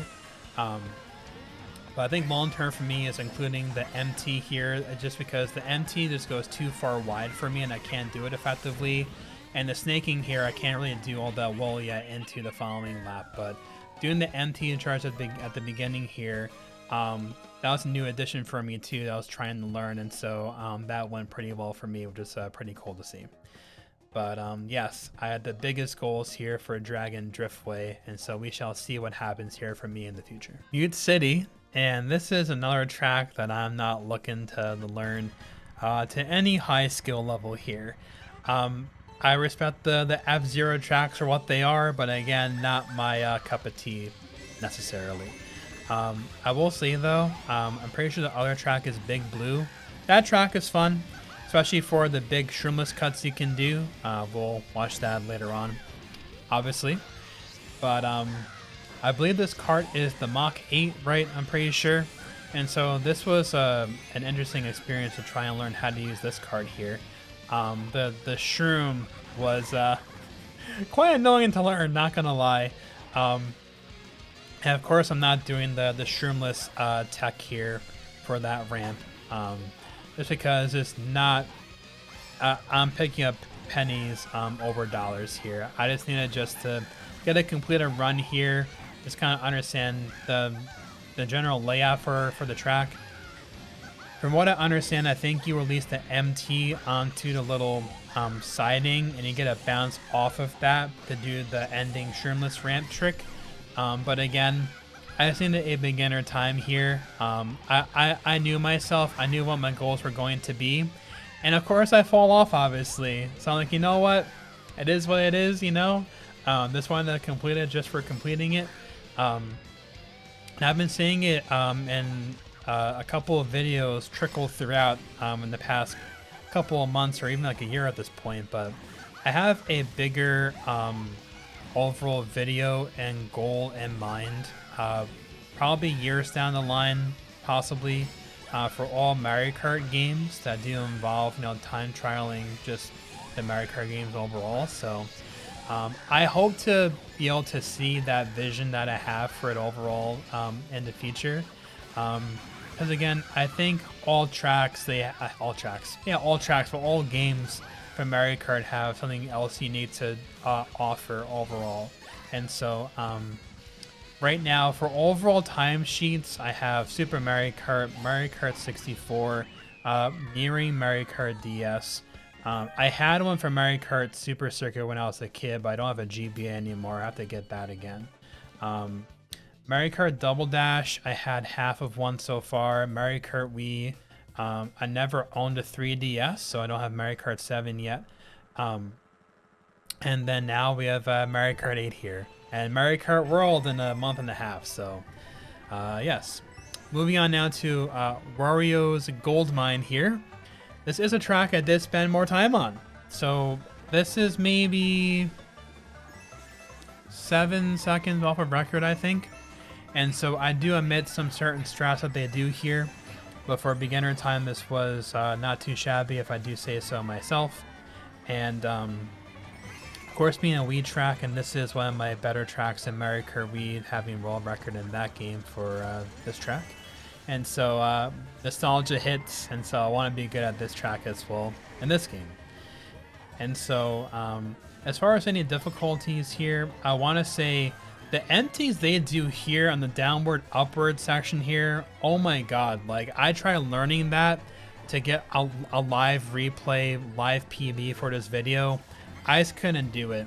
I got it sometimes, but I couldn't get it consistently enough where it would be taking me too long just to get a new time just for the sake of the video here. But for the strats that I choose to go for, this is not that bad for a beginner time. Probably spent maybe like 3 to 5 hours collectively, somewhere in that realm, I want to say. So not too bad for a beginner investment, I would say. Long-term goal, if I could get the rapid MTs here in this section and some of the other ones, I don't see why I can't gun for maybe like within 3 to 5 seconds of record here. That would be a nice higher tier goal I would have for this track overall. But yeah, no motion glider here, so of course you know, no surprise here that I tend to do a little bit better with the track too. But yeah, I will say I did fail some better PBs here though with charging the MT and the little dip over here at the end of lap 3. At least I closed this one out too, so overall not too bad. I think record is 201 or something. I could be totally wrong, but I think it's near that realm for sure. Now, this is one of my favorite tracks in the game, especially online. Just how they recreated the track. The OST is amazing. Just these wave tricks, man, just want to rip my hair out, dude. Oh my god. But this is a track I would like to take within 3 seconds of record for sure long term. Just also for the intangibles again, I just like the track a lot. So this is a track I want to try more of in the future here. This is actually one of the last times that I got before compiling this video in Premiere, before actually watching it right now with you guys, because my old PB actually falls off lap 3, and I wanted to get a PB that didn't fall off on lap 3. Or actually, no, on lap 2 rather. It falls off. And I just like playing the track. So So yes, once I understand the wave tricks more, I think that it will be no big deal for me to get within at least 5 seconds of record, let alone maybe 3 seconds long term, I would say. I think maybe this did use pipe frame at some point. Maybe I'm wrong. I'm not too sure. I thought I did use pipe frame for a period of time, but I could be totally wrong on that that aspect though. But in any event, of course, horns outside causing a ruckus. But in any event though, this track I really enjoy. I want to do more stuff in the future. Look at me, just being tilted, honking the horn there, you know? Wardrobe change. So it's been a little while since I did the first part of this commentary. So we're back on another day. We're up now to Ice Outpost. And this quickly became one of my favorite tracks in the game to time trial. Very unsuspecting to me. So the story goes like this. So I was doing some Deluxe time trial on stream around the time of this PB right now. And I wanted to choose a brand new track to learn from scratch with people in the chat. And I think someone did suggest Ice Outpost. So I'm like, okay. And, you know, in my, I guess, prior experience, the slippery physics on this, I'm like, this may not be my cup of tea. You know what I mean? But to my surprise, this became really fun. So I think at the time of me trying that on stream and later this PV offline, I think Army had the record, and this was before the Gen Zua glider ending strategy was a thing. It was right before that. But yeah, I quickly excelled decently well. People in the chat that were experienced with Deluxe were pretty impressed with what I was doing, so for what it's worth, you know. Thank you, Alberto, by the way. He gave me tips as well for getting the double trick at the end there. I pretty much failed it, I think, all 3 laps in this, but I failed much better runs in this before this PB and after this PB. I would say of all tracks, this is one of the tracks I invested the most time in so far compared to all other tracks in the game. And I think the best I really failed was either a high 148 or a low 149 in that realm, from what I can recall. It's just the unfortunate tale of, you know, not being good at the motion gliders as of yet. So that's definitely an opportunity for more improvement in the future. But that's still definitely one of my favorite tracks to play in the game. And that's definitely one track I will play more down the line. So speaking of that, Hyrule Circuit is actually a lot of fun. Of course, I think I'm nicely influenced by Shortcat in his video here. That's probably one of my favorite Mario Kart videos ever, if I'm honest, for any Mario Kart game overall. If you guys didn't watch that, you should. It's an amazing video that he made for time trialing this track and his efforts to get to worldwide top 10. And I think this is a track I would see myself also playing more down the line. I am definitely nowhere near, you know, comfortable on the track yet. I don't think in this I was doing the shroomless cut at the end, really, to my memory. But still, I think I could do a decent amount here. You know, even without doing the glider strat, you know, I could still put up a pretty decent time, I think, over a longer period of time. But again, it's kind of alluding to me, you know, the prior comments I made for other tracks. It's been a couple of weeks at least since I did the recording of the commentary for this, for the first hour and a half of the footage. But still, you know, a couple of tracks in this is literally probably my first or second go, or maybe upwards of 5 to 15 minutes of attempts, really. And then, you know, I tried to find the tracks that I really enjoyed a lot more and seeing what I want to get out of the game. And so, sorry to smack the mic there. Sorry about that. Anywho, you know, my main goal with the game really, at least in the recent year, has been to get more accustomed to the mechanics of how Deluxe plays, because it's my anticipation that Mario Kart World will play at least most similar to this game. I could be totally wrong. Maybe you'll have elements of earlier Mario Kart games that would be useful to have in my arsenal. You know what I mean? But still, I definitely got a lot out of, going through all the time trials for everything in Deluxe or 150cc. And what I want to get out of the game is just excelling at the tracks that I really enjoy more than anything. So Hyrule Circuit definitely makes a cut for that with that in mind. For me, I wanted to try more in the future. This track as well, Baby Park, I do want to play more. To my absolute surprise, I am very shocked as to how difficult a track with only 2 turns could be. I got, like a 108 or a 109, and I'm like, how am I so many seconds off of world record here? Just for 2 turns. Like, how could that be so difficult? You know what I mean? And so my stubborn nature of a time trialer within me that we all have as time trialers, right?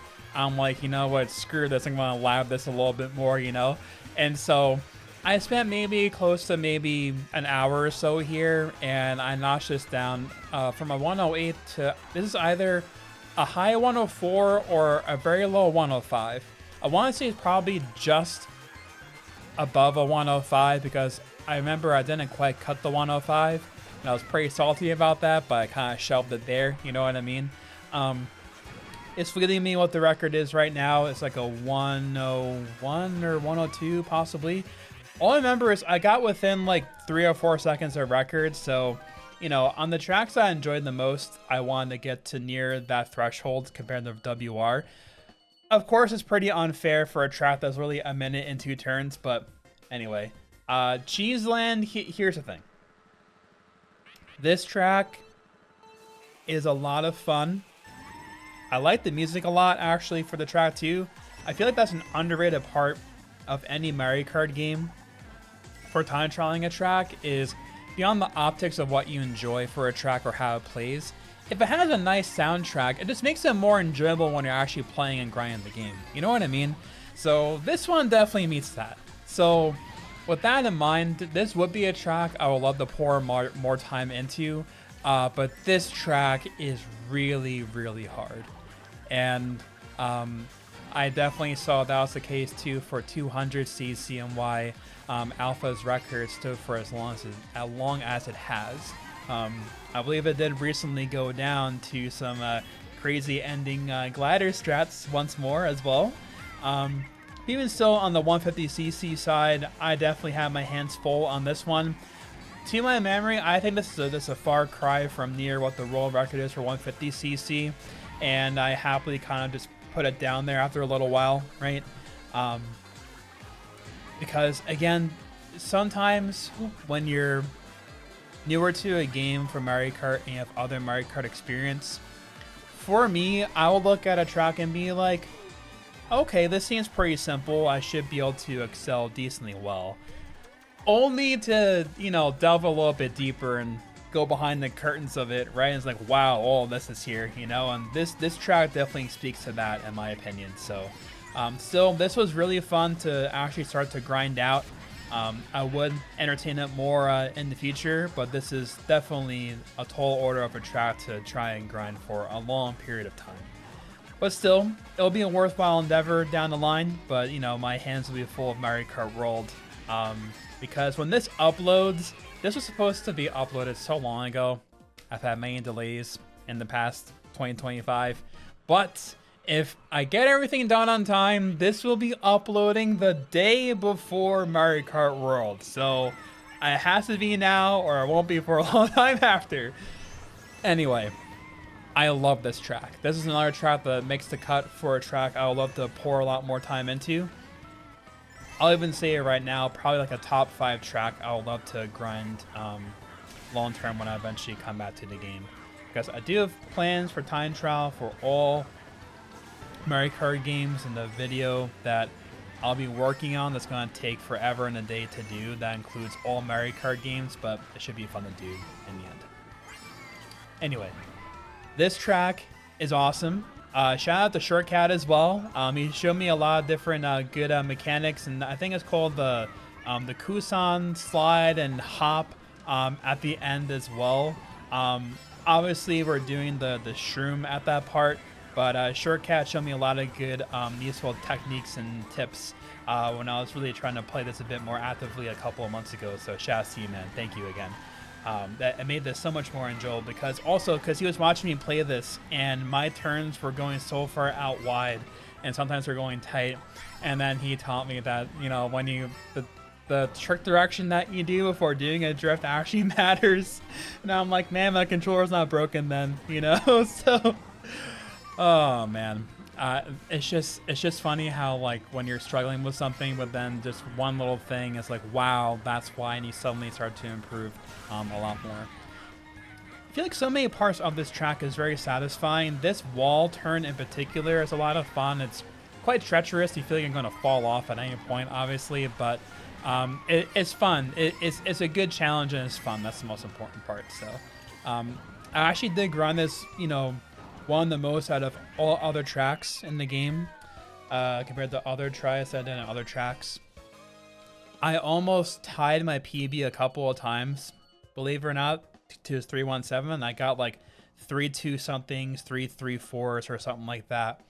But there's definitely I'm definitely still a far distance away from good driving on that track, but maybe down the line I'll get better. Animal Crossing, you know, not my favorite cup of tea, if I'm honest, on this track. So this is not one I would really actually try to, you know, go out of my way to play a lot more of. At least in the near future when I eventually play this game again for time trial. But, you know, I can appreciate it for what it is. I will say, though, one thing that I do appreciate, though, about the track is that there's the different terrain changes. That just makes it more of a challenge, which I can definitely appreciate. Because, again, you have, like, the sand physics and the normal road, and you have the dirt and the grass patch for the shrooms and everything else. So it's pretty dynamic, which I can definitely appreciate. But still, you know, I eventually will be bleeding out more time in this run, I'm sure. Of course, loud motorcycle outside. Sorry, guys. Again, I don't know how much feedback we get on the microphone from stuff outside the window, but I digress. Anyway, when I've watched records here on this track in recent times, my mind is blown because I'm just nowhere near what they could possibly do here. So I think this got within my threshold of maybe 8 to 10 seconds of record, perhaps. Yeah, it may have been like 9 seconds off, I think. And, you know, what's on my mind right now really is everything about Mario Kart World, and hopefully at least the bits that I practice of this game will transfer to that. Because as I'm recording this right now, it's like 5 to 4 days out from Mario Kart World releasing, actually. So I'm very much excited for that. Hopefully you guys are excited for that as well. But yeah, definitely, you know, I've been trying to, you know, to practice just the art of like getting the coins and everything as I'm time trialing. I'm a little bit concerned, or actually a lot concerned if I'm honest, because I saw there's 20 coins in that game. We don't know how much is going to be in time trial and what actual implication coins actually have for gameplay or not in that. So I just hope that for time trials, like, you don't have to get all 20 to get to your max speed, you know, because again, you want to drive a track as spirited and fast as possible, if you can, to make it, you know, feel like a proper race. You know what I mean? Another track that was difficult for me is Neo Bowser City, but this track is so sick where, despite my frustrations with like the slipperiness of a lot of parts of this track, this is a track I would definitely love to actually do more of down the line. It looks amazing. I love the music. Anything dark themed, especially raining theme like this, I really enjoy. So it was actually a little bit difficult just to complete 3 laps of this just for a run, but I managed to do it thankfully in the end. But I was hemorrhaging time left and right just because of, you know, the switching between the different terrain types as you're drifting. But I can definitely appreciate the challenge that this track imposes. And like, here's the thing. So as a newbie, right, I felt so out of control playing a lot of this on this track. And even as I was racing this here, I'm like, if this is 150cc on this track, I can't even imagine what it's like the time trial 200cc on this track. And I will eventually complete 200cc full time sheet for this game. It will happen. But not for the distant future. But in any event, though, I honestly dread the day that I have to for this track in particular, because I'm like, how in the world can you possibly make that, you know, manageable of a task for 200cc on this track? With all that said, this track is so awesome. I'll love it in online play and time trial. I will eventually revisit it down the line. But this was definitely a fun beginner challenge, and I'll see what I can do down the line. Now, this track is something special.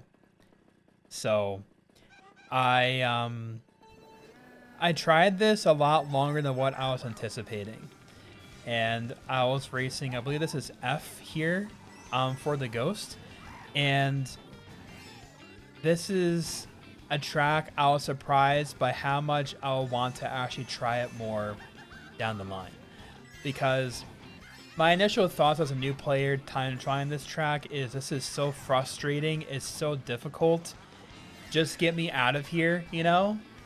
But then I gave it some more time to try and get a decent time for this video here, and I got bitten by the bug, so to say, of this track.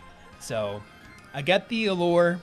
I understand the hype for this track overall. Yeah, I don't know if I would even go for, like, you know, like a regional top 10, but this is like one of those, like, how would I call it? It's like a stretch goal, you know what I mean? Where it's like this would be such a challenge for me to like actually embark on, to get a really monster time, at least for my newbie standards, right?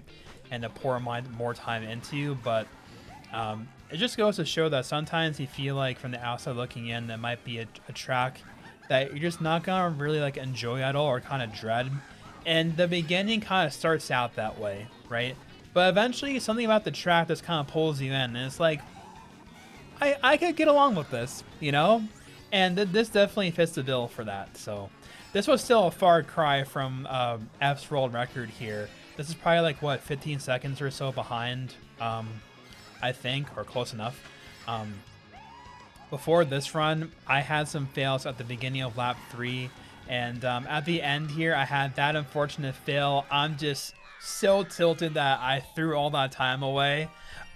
This took more time than I care to say to complete a 3-lap here, and this is my only 3-lap that I completed with this to my memory. So this is the very first one, and I just kind of bounced from there. So I would anticipate if that ending was cleaner, that would have been probably within like 9 seconds of record. But we'll see what happens there down the line. Super Bell Subway, and this was also a really fun track. I quickly got reminded of why this is also difficult, because it looked pretty simple watching WR, but obviously I'm much slower, and so the subway cycles were different. And I think it was end of lap 2, and I think all of lap 3, the cycles were just really odd and difficult for me. So this again took me a bit longer to complete a 3-lap, more than what I was anticipating. But again, I think this is also my only 3-lap that I completed as well, to my memory. But again, if I got to my threshold time, I was kind of trying to move on to hit out all the tracks overall. But this track is awesome. I love the theming of this track in particular. I am very much a sucker for like themings for a track.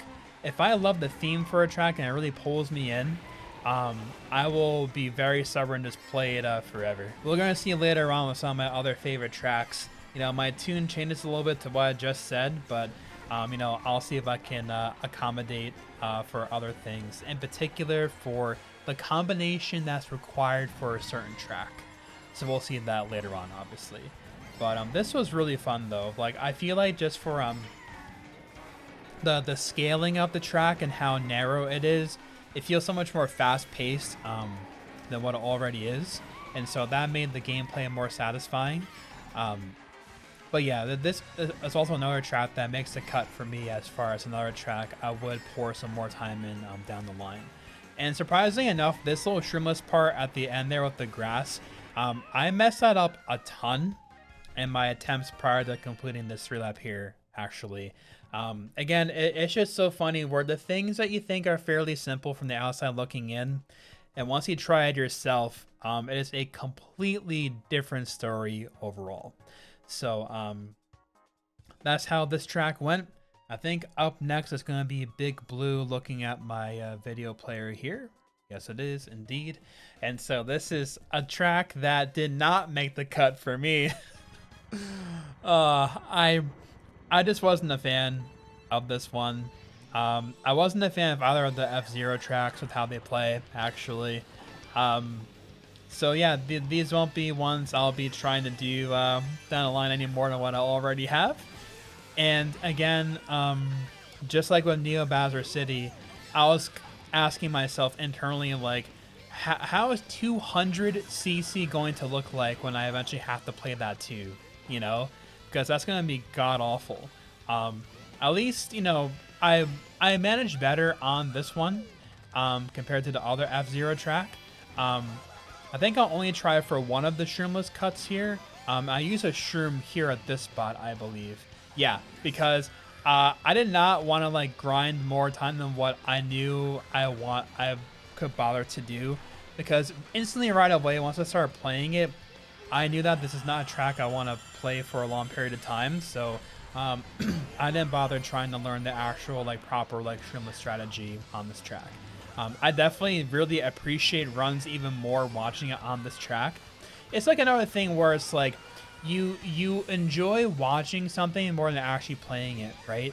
I think there's plenty of tracks like that for me for multiple Mario Kart games that I played that I like watching skilled players play the track better as opposed to me actually attempting it myself, you know? So yeah, that's not my cup of tea. Again, just being completely honest here, but how close was this to being within a 10-second threshold? It was right around 10 seconds. Let's see. Okay, so within 7 seconds. So that's completely fine by my standards for what I was looking to do here. So we won't be seeing that again for the foreseeable future. But moving on, Paris Promenade. And this one was definitely interesting. I would say some of the corners were unsuspecting for how difficult they were. If I'm remembering the right way, like this turn in particular, both on lap 1 and when you come back on lap 3, just like the curve is just so gradual enough where you have to be so dead on with your angle for charging your MT. Well, that's another thing I must commend all high-level players for this game as well, is I really appreciate how you guys can literally just take the curve so precise and you just barely get out that next higher level of mini turbo, right? Because if you're not that precise, you can probably still take it almost as tight of a turn, but you're not getting that next level of MT charge, you know what I mean? And if you try and just kind of fight for the next level of MT, like there, I barely missed hitting the wall, as we saw, obviously. So I had multiple times where I tried this going for like an upper level of an MT, and I would just crash before getting it, or if I got it after the release, I just could not veer away from the wall in time. So you know, again, my primary game that I've excelled in the most is Mario Kart Wii, and that's with bikes, and it's just one stage of main turbo for bikes in that game. Karts has more than one stage of main turbo, so me racing with a bike, I'm just worried about getting like a first frame MT right when I get it, and not about getting the next charge up of a main turbo for curves and staying tight the entire time. So again, it's just different skill sets that I can definitely appreciate, that I have appreciated from watching for a long time, but even more so now that I've actually played the game a bit now and I understand what's actually going on a bit more under the hood, right? But still, this track was fun enough. I wouldn't be opposed to trying more of it when I play the game again. But there's definitely a good amount of others that I did enjoy more overall for future attempts. But that is all for Paris Promenade. Toad Circuit. And this is a track that I was quite surprised as well for how difficult of a track it is. In particular for the ending. So, to my memory, there is, I think you can do a shroomless maneuver onto a ramp before the shroom. We have to watch this back because it was something very specific that I couldn't believe that they were actually doing. Let's see. Okay, maybe it's like a 200cc maneuver. Maybe I'm misremembering, but I think there's a certain strat that happens where like you release your MT onto the coping and you kind of bounce up to the lip of the trick and do a trick there. I forget if it's 150 or 200cc, but regardless though, this was definitely a fun track to do.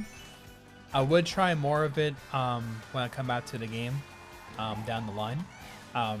I will say a sleeper of a part on this track is actually the shroom here. So I messed the shroom up so many times. This is another track where I did actually play it a bit more than what I was planning to, because I had a lot of fails on lap 2 and lap 3 mushroom. But I still made it work in the end, because I think at the end you're getting like another stage of MT and you're using it to hop out the cut. And trying to maneuver that momentum was definitely a tall order for me to try and get right. But still, I got the 3 mushrooms there. I beat my PB by a good amount, and I bounced swiftly because, again, that was definitely a tall order to try and grind that out some more. But so I cut almost 2 seconds off, so that's actually really good for me anyway, you know. I still think that was within less than 10 seconds of record, at least at the time of me actually doing it, so that's pretty good. Choco Mountain, and I'd say this track is okay. I don't feel any particular way about it, you know, very positive or very negative. It's pretty average for me, I would say, as just an opinion of how it drives in this game. I forget if this was my only completed 3-lap time. I'm kind of forgetting. But also here, so what I was talking about on Paris Promenade is the same thing on that gradual curve there. Just that gradual curve of just charging the next stage of MT and not completely going into the off-road there. Very underrated part of a lot of sections of the entire game for tracks here, if I'm honest. At least for me anyway. So again, as you're going to see, sometimes some glaring eyesores for fails here.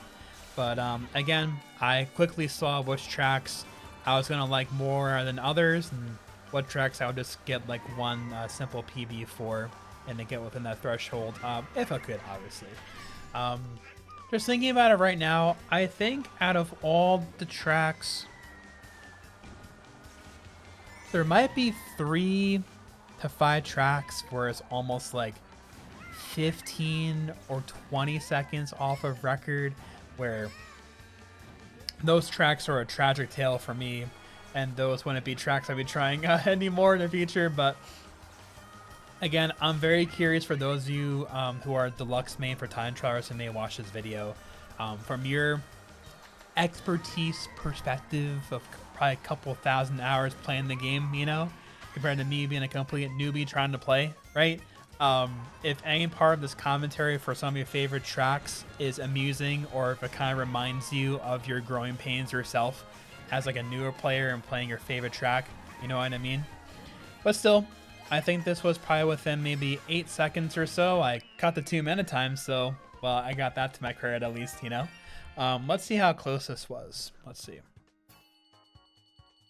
Okay, 8 seconds. Hey, that's right in the nose for what I was trying to get. So, job well done by me. Very nice. Coconut Mall. So it's funny because that finishing time, it looks like a time that we get for Mario Kart Wii. Actually, like a 156 is actually very good. But yeah, what can I say about this track?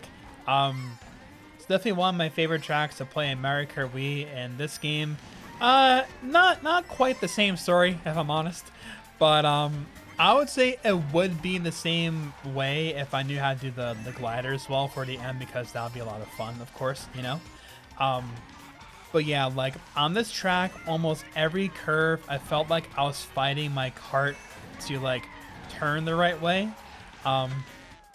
Where again, thinking about it, I think a lot of it was still with like the direction that I was doing before the primary curves on this track. But even still, as you can see, this is versus my old PB that used Baby Peach of all things. So this was one of like my oldest, like just 1 or 2 tries, like a very long time ago. And then this was me revisiting the track after having had more experience with the game, for what it's worth. And like watching this back is like what possessed me to this trick on the fat part of the fountain every lap. I said that's the worst decision ever, you know. Oh my god, I hit the car too. Oh man, yeah, this is painful here, fellas. Oh my goodness, wow. But hey, look at that. I'm crushing my old time, you know. Let's go. Oh man, I got that to celebrate at least. But yeah, I think again the reason why I was fighting myself is like that trick before that turn. I probably wasn't doing the right trick direction to do that curve the right way. But again, just for the nostalgia factor for me from Mario Kart Wii, my primary game, once I can do the glider better, this is a track I would definitely give a much better proper treatment to and see where I could go with it, because Coconut Mall is awesome in both games. So I would love to get a pretty decent time this overall for the future. But for now, as we can see, I definitely crushed my time here by like almost like 8 or so seconds. Tokyo Blur. And so this track is a lot of fun for me to play, and I would definitely be open to playing it more down the line, especially for the fact that it's Mr. Scooty. So I am very much a Mr. Scooty enthusiast, so any track that uses that combo, I am definitely going to be a fan by default. So this track actually came to Retro Rewind in Mario Kart Wii probably a year ago, close to it I think. And so it only has, I believe, just the lap 1 pathway in this, static in that game. Can definitely appreciate the changing paths on all 3 laps here. And again, this was another sleeper of a track where outside looking in it looked fairly simple, but proved to be much more complex to me playing it as a newbie, if I'm honest.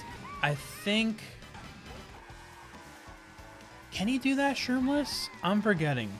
You see, because I'm mixing up sometimes strategies that I've seen on either 150cc or 200cc, and which ones are overlapping or which ones are exclusive to 200cc. So I forget if you can do that cut shroomless or not. Regardless though, I think you can do like 2 purples on this entire spiral curve here, I want to say. Do I do it here? I get 1 out, right? Oh dear, look at how wide that was. Oh my god. Oh man, that's a painful sight to see for sure. But still, hey man, I completed a halfway decent time I suppose, but clearly I can do much more improvement down the line on this track, but still within 7 seconds, I can't complain. It's all good. Okay, we have Shroom Ridge, and I am very much a fan of Shroom Ridge. So, to my memory, I think I did spend a decent amount of time on this track compared to the other tracks. Maybe I want to say an hour or 2 I spent on this track in total, I think. Because I think it was either lap 2 or lap 3, there was just a certain part of the cycles for the cars and the trucks that was throwing me for a loop here. But yeah, I can't do the glider strat really well yet, so I definitely was getting a lot more time in that regard. But still, this is a very fun track. Both here, I played it a lot as a custom track in Mario Kart Wii. I recently did some time trial as well on Mario Kart DS, and it's very treacherous in the original game for sure. I don't know how you do that in that game and in any other game as well, because I feel like this track is very difficult in all 3 games that I've played in them personally myself. Because again, I'm trying to remember. Also, that happened too, where that drift just came out as a complete accident, so that was a giant eyesore there. But yeah, I want to say maybe it's lap 3. There was some specific car cycle, maybe right at the very end, I think, is where it's tripping me up, and that's why I was caught, you know, having to restart so many times. But this blind turn for sure is definitely very scary, especially when you're off cycle, at least for me, when I've tried in the past.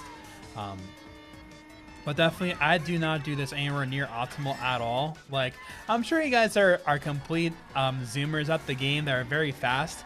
You probably see there's no motion glider at all, and you kind of shudders looking at it, you know. But it was this. It was those two cars right there. It was like almost blocking me at the very end, and I just couldn't complete runs for quite a while there. But that's definitely a track I'll definitely entertain down the line. Okay, Sky Garden, and this is a track where I definitely really appreciate, but with how it plays, I'm not looking to play it all that much, just because like the tricks off the leaves and the mushrooms feel really odd to me. And so, if anything, mechanically, it just feels really weird more than what I care to really, like, you know, accommodate for or try more of. I don't really care to try more of it, if I'm honest, you know? I forget if in other tracks, earlier in this video from my first portion of commentary, if I mentioned this before, but, like, I feel like I have, like, a love-hate relationship with the Teddy Buggy, specifically, because... like, on the one hand, I do enjoy using it on certain tracks, but just having the reference point of the Biddy Buggy and Mr. Scooty, it's like, once I come to this, I'm like, oh no, like, I don't like this at all. Although, all that to say, though, if I was to really, like, main this game, especially for time trial, and like not do any other Mario Kart game, then I would definitely delve much more into the record history of every track, because I think Alberto and some other high-level time trialers in my streams here and there have also said that different tracks have different viable combos that are very close to each other, that sometimes kind of flip-flop back and forth. I think we've seen the case with that with like the pipe frame as well for other tracks, or just the Biddy Buggy itself versus Teddy Buggy overall. So, you know, if I could use just another combo that's almost as good, but I feel much better about, and I just have more enjoyability using it, then I would choose that instead to get a better time, you know? But still back to what I enjoy a Biddy Buggy here on Ninja Hideaway. And this track is fun, but I just could not get any semblance of a rhythm here. This track is very hard. And hopefully I'm accurate with me saying that, because as a beginner time trialing this, this completely is fleeting to me for many myriad of reasons. So, I want to say this is probably in the realm of maybe like 10 to 15 seconds off of record, I want to say. And so with that in mind, like, I quickly saw, you know, okay, so that's what it was. So the way this ending plays here on the rooftops, the drifting just feels so, it feels so odd to me. It's not a Biddy Buggy thing, it's just a terrain thing. And just the, it's not scaffolding, and that's not the right word. It's just the roofing tiles. I don't know. In any event, just that part just felt very off and odd to me, you know. So I do enjoy this track though, just for the sentiment of what it is. I feel like I'm partially influenced because this is also within Retro Rewind from Mario Kart Wii, and that track is a lot of fun in that game. And so it kind of gives me a bit more patience to give this more of a overall effort, you know. But yeah, I'm already 10 seconds behind into lap 3, so I would suspect that it's going to be at least like 15 seconds or more off target here compared to world record. But again, I definitely appreciate the track for what it is. Definitely when I watch records here. Now look at this, I'm careening out of... Oh my god.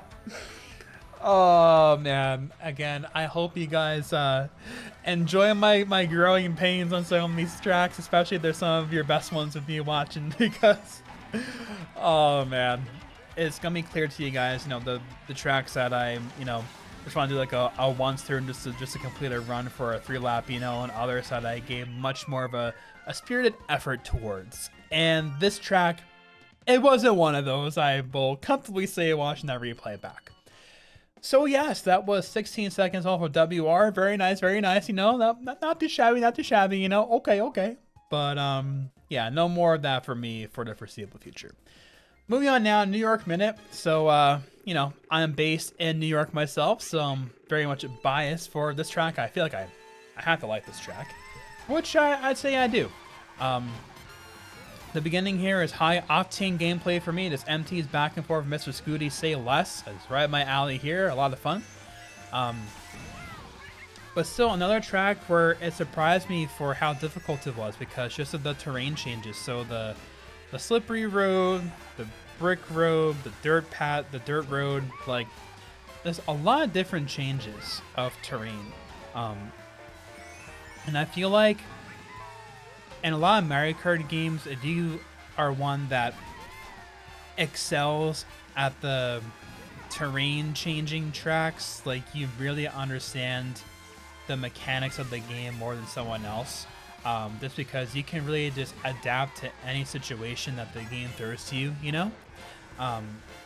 Because again, this giant skill issue for me that I can't, you know, be good at these different terrain tracks yet.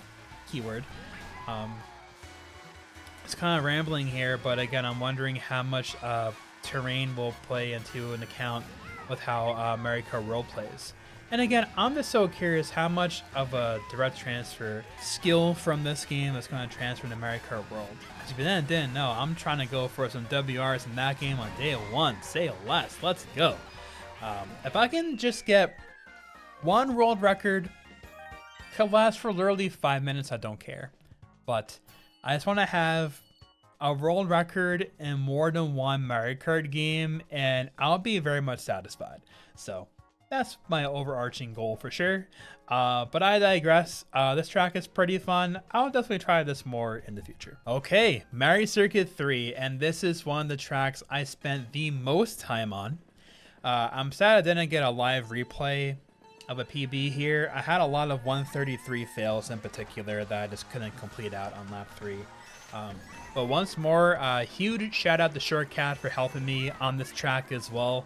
Now he kind of asked me for some of the tracks I wanted some assistance with and which tracks I've actually tried when we were playing, and this was definitely one of them. And he showed me some stuff, especially with the exit on the shroom here, which helped a ton. And so I like instantly got some improvements off the bat there. It was actually a lot of fun. Also including these MTs here into the following lap was very useful. So thank you again. I really appreciate it. This is definitely a track. If I was pouring a lot of time into the game, apart from any other Mario Kart game, I would push for at least like a regional time on this track because this track is so much fun for me anyway. I feel like just any game that has had this track in it, I've really enjoyed. For the uninformed, I also competed briefly for time trials in Super Mario Kart, the very first Mario Kart game on the players page. I competed for NTSC for probably at least 6 months to maybe close to a year, I want to say. I got close to maybe top 150 overall NTSC. That was back in 2010. I think I'm still maybe top like 300, 250 in that game with my like 15-year-old timesheet overall, but I enjoyed this track and the original game itself. I love it in Mario Kart Wii. I also really love it in this game as well. So that's definitely high on the list for me to try as well when I eventually revisit this game for time trial down the line. Coming on now, the Calamari Desert, and a track where I enjoyed it in the original, but I just don't really care for it all that much in this game. Again, probably just for the terrain overall skill issue for me, you know. But again, you know, I say that, you know, partly kidding, but I feel like how much my tune would change if and when I change to the GameCube controller, because again, I'm pretty sure I did mention this earlier in the video in the first part of commentary, but just having, here we go. Got my handy prop over here. So on the GameCube, right, you have the little notches here. You see that, right? So with the notches here, like this makes like doing soft drifting in Mario Kart Wii a lot more simple for me anyway, right? Compare that to having no notches on the Pro controller. Like, trying to do soft drifts for that is just so fleeting for me, where I feel like 60% of the time I kind of know what I'm doing for soft drifting in this game, but it still feels pretty aimless if I'm honest with you. When I eventually do time trial of this game again down the line, I'll definitely switch to GameCube. I see my tune changes for a lot of my attitudes for certain tracks, because again, I alluded to this earlier, but I'll just say right now, one of my all-time favorite tracks for this game, and for all Mario Kart, is the Yoshi's Island track, because I loved Super Mario World Yoshi's Island on the SNES as a game, and my first reaction to that track overall and my 2023 world record reaction was so genuine, because I just didn't I purposely didn't watch it and the track or the music at all. It hit everything so well, but the Streetle I just don't really care for using, so we'll see if that changes when I use the GCN down the line. This is another track where I did spend a lot of time on it. It's also, I think, the track where I learned from Shortcat when you hop into the little glider cannon, you actually save time that way. That's actually pretty cool. And so I got this time, I believe, on stream live. And, you know, I had a couple of different Deluxe time trialers say that, you know, I do this track fairly well for my current skill set, which actually felt pretty good.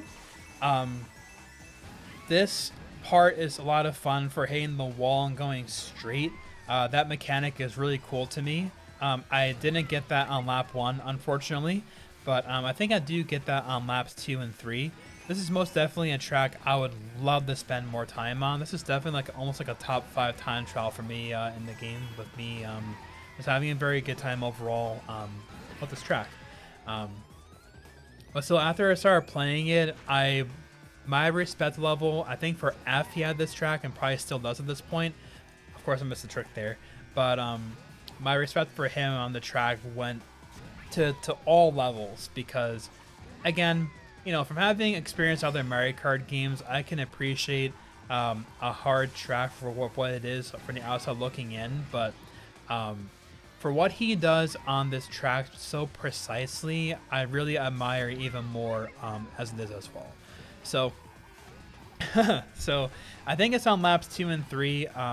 The pinball cycles were throwing me for a loop, but I think I barely made it work here on this run.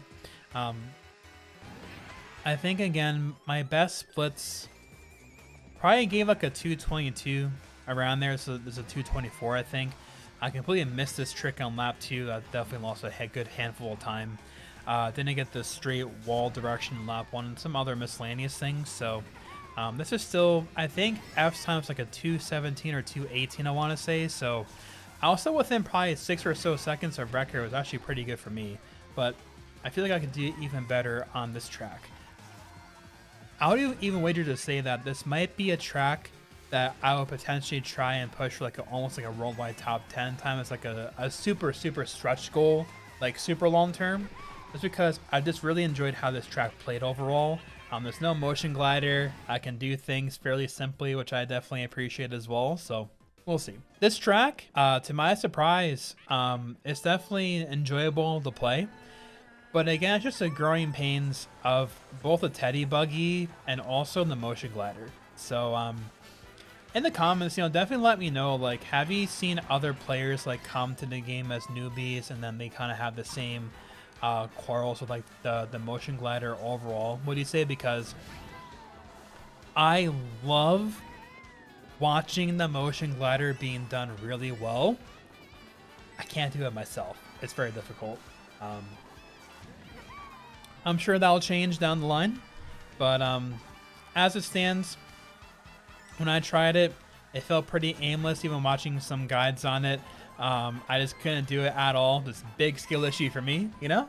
But there's also something about it too, where it's like pausing, changing motion glider, pausing, disabling motion control as well. That's a pretty big abrupt change for me, because I've never played a Mario Kart game where that's meta for doing that. or any game in general. Super random. Not a lot of people know this. I rarely mention this at all, actually, as well. But probably like late 2010 to like mid 2011, I started dabbling with speedrunning this other games in general. I did Mario 64 most notably, but I actually started to learn Ocarina of Time as well, believe it or not. And I learned it down to where you get like early bomb shoes or whatever such a long time ago. I'm sure the strategies are way different now, but in that game, like pause buffering for setups and strats, it's just the norm. And so that was my last reference point of like intentionally pausing to do something, right? But that felt a bit more, I guess, normal for me because of it's like a open world speed run. But pausing in a racing game for a time trial felt pretty jarring to me, if I'm honest, to do motion glider. So I think that's probably where I would run into the most issues. Is it just felt too abrupt of a change for me from my normal gameplay for Mario Kart Wii as an example. And again, you know, if I were to just to spend more time, I'm sure it'd be like just like any other thing, you know. But just pausing in the middle of a race and then unpausing and going again like more than once, a bit jarring for me overall. But you know, again, my tune will probably change once I can actually do it a bit more efficiently overall. This is GBA Snowland, I believe. And this track is awesome. The visuals, the music, the ambience, all of it. This track is super sick. It's another track where with the terrain, I was just missing the next upper level of main turbo for a lot of different turns here. I will say, I did miss some of the shrooms on laps 2 and 3 for attempts here, just for cutting too far off to the right. But this is, I think, probably I only completed like maybe 1 or 2 through that times. Actually, no, it was 2, because I tried once without a ghost, and then I raced Army. I think that's how it went, I'm pretty sure. So, as you can see, my shrooms are pretty aimless there. Again, out of an abundance of caution to not go out of bounds there, you know? So I could definitely cut way more time if I had much more of a precise approach with my shrooms, you know? But again, with the slippery physics, I thought it would be a turn off for me. But I actually really started to enjoy this track. And I feel like my reference point for, oh my god, the penguin. My first PB hit the penguin, I remember that as well. But in any event, I feel like my experience, my very positive experience on Ice Outpost, definitely gave me a much better outlook to play a track like this as an example. Just to kind of stick with it more, give the mechanics more of a chance, you know what I mean, with the different terrain. And this is definitely a track I will definitely love to revisit down the line, so we'll see what I do here in the future. Mushroom Gorge. And as you can see by the lap splits, oh, how tragic of a tale Mushroom Gorge is in this game. For me, anyway. I got this time a very long time ago, and I tried again, and I failed horribly, even with much more experience under my belt. This is a track I don't want to revisit in this game, if I'm honest. Oh my god, dude. This is so brilliant and so awesome in Mario Kart Wii, but this was just infinitely frustrating in this game. Just with the mushroom and how it just kind of rubber bands you when you like land in a certain angle too, like it was just so jarring for me, if I'm honest. And again, I feel like you can point out which of my times were a lot older compared to ones where I had a bit more experience with the game overall. I said this time probably at this point like a year and a half ago at least, or maybe 2 years ago. I have no idea at this point. But as you can see, right? Failed the shroom lap 2, and I failed again on lap 3 to my memory. And I'll be honest, I tried this for at least an hour or more, probably almost 2 hours to try and get an actual time for the video for this.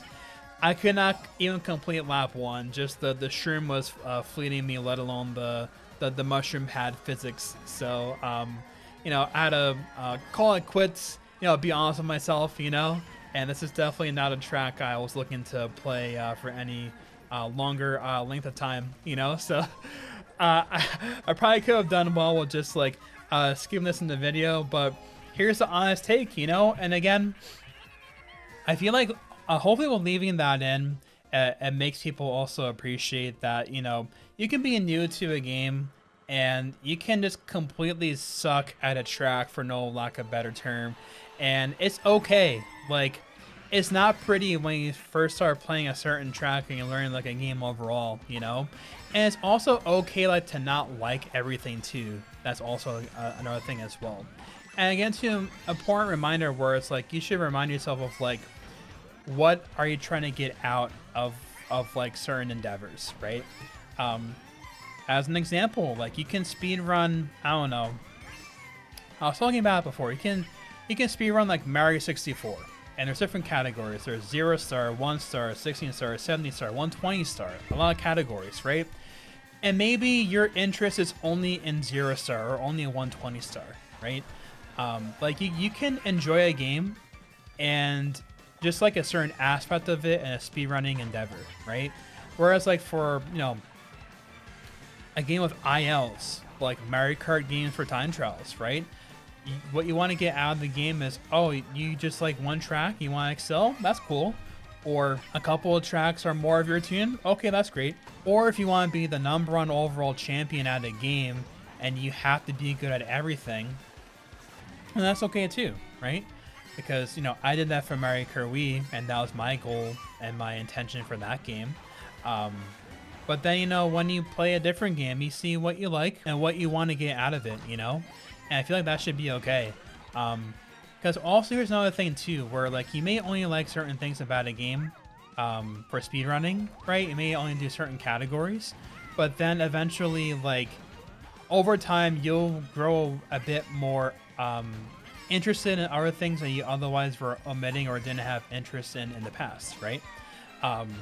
Case in point, this track I did not care for at all. I believe this is actually coming back to Mario Kart World, surprisingly enough. This track I just don't really care for at all, so it definitely shows in the time here overall. This is my only completed run and probably will be for a very long period of time. I was not interested in this track. I love watching runs here though, especially for 200cc where you do the whole corner cut with the shroom. That's super sick. Yeah, that's not my cup of tea for mechanics overall. London Loop.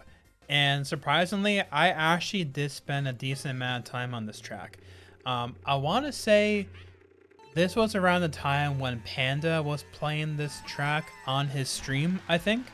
And I think he did get like 1 or 2 records live on his Twitch stream, and then I started playing it myself offline in preparation for his video long ago. So it's funny how time passes here. But this track, I like the theming of it.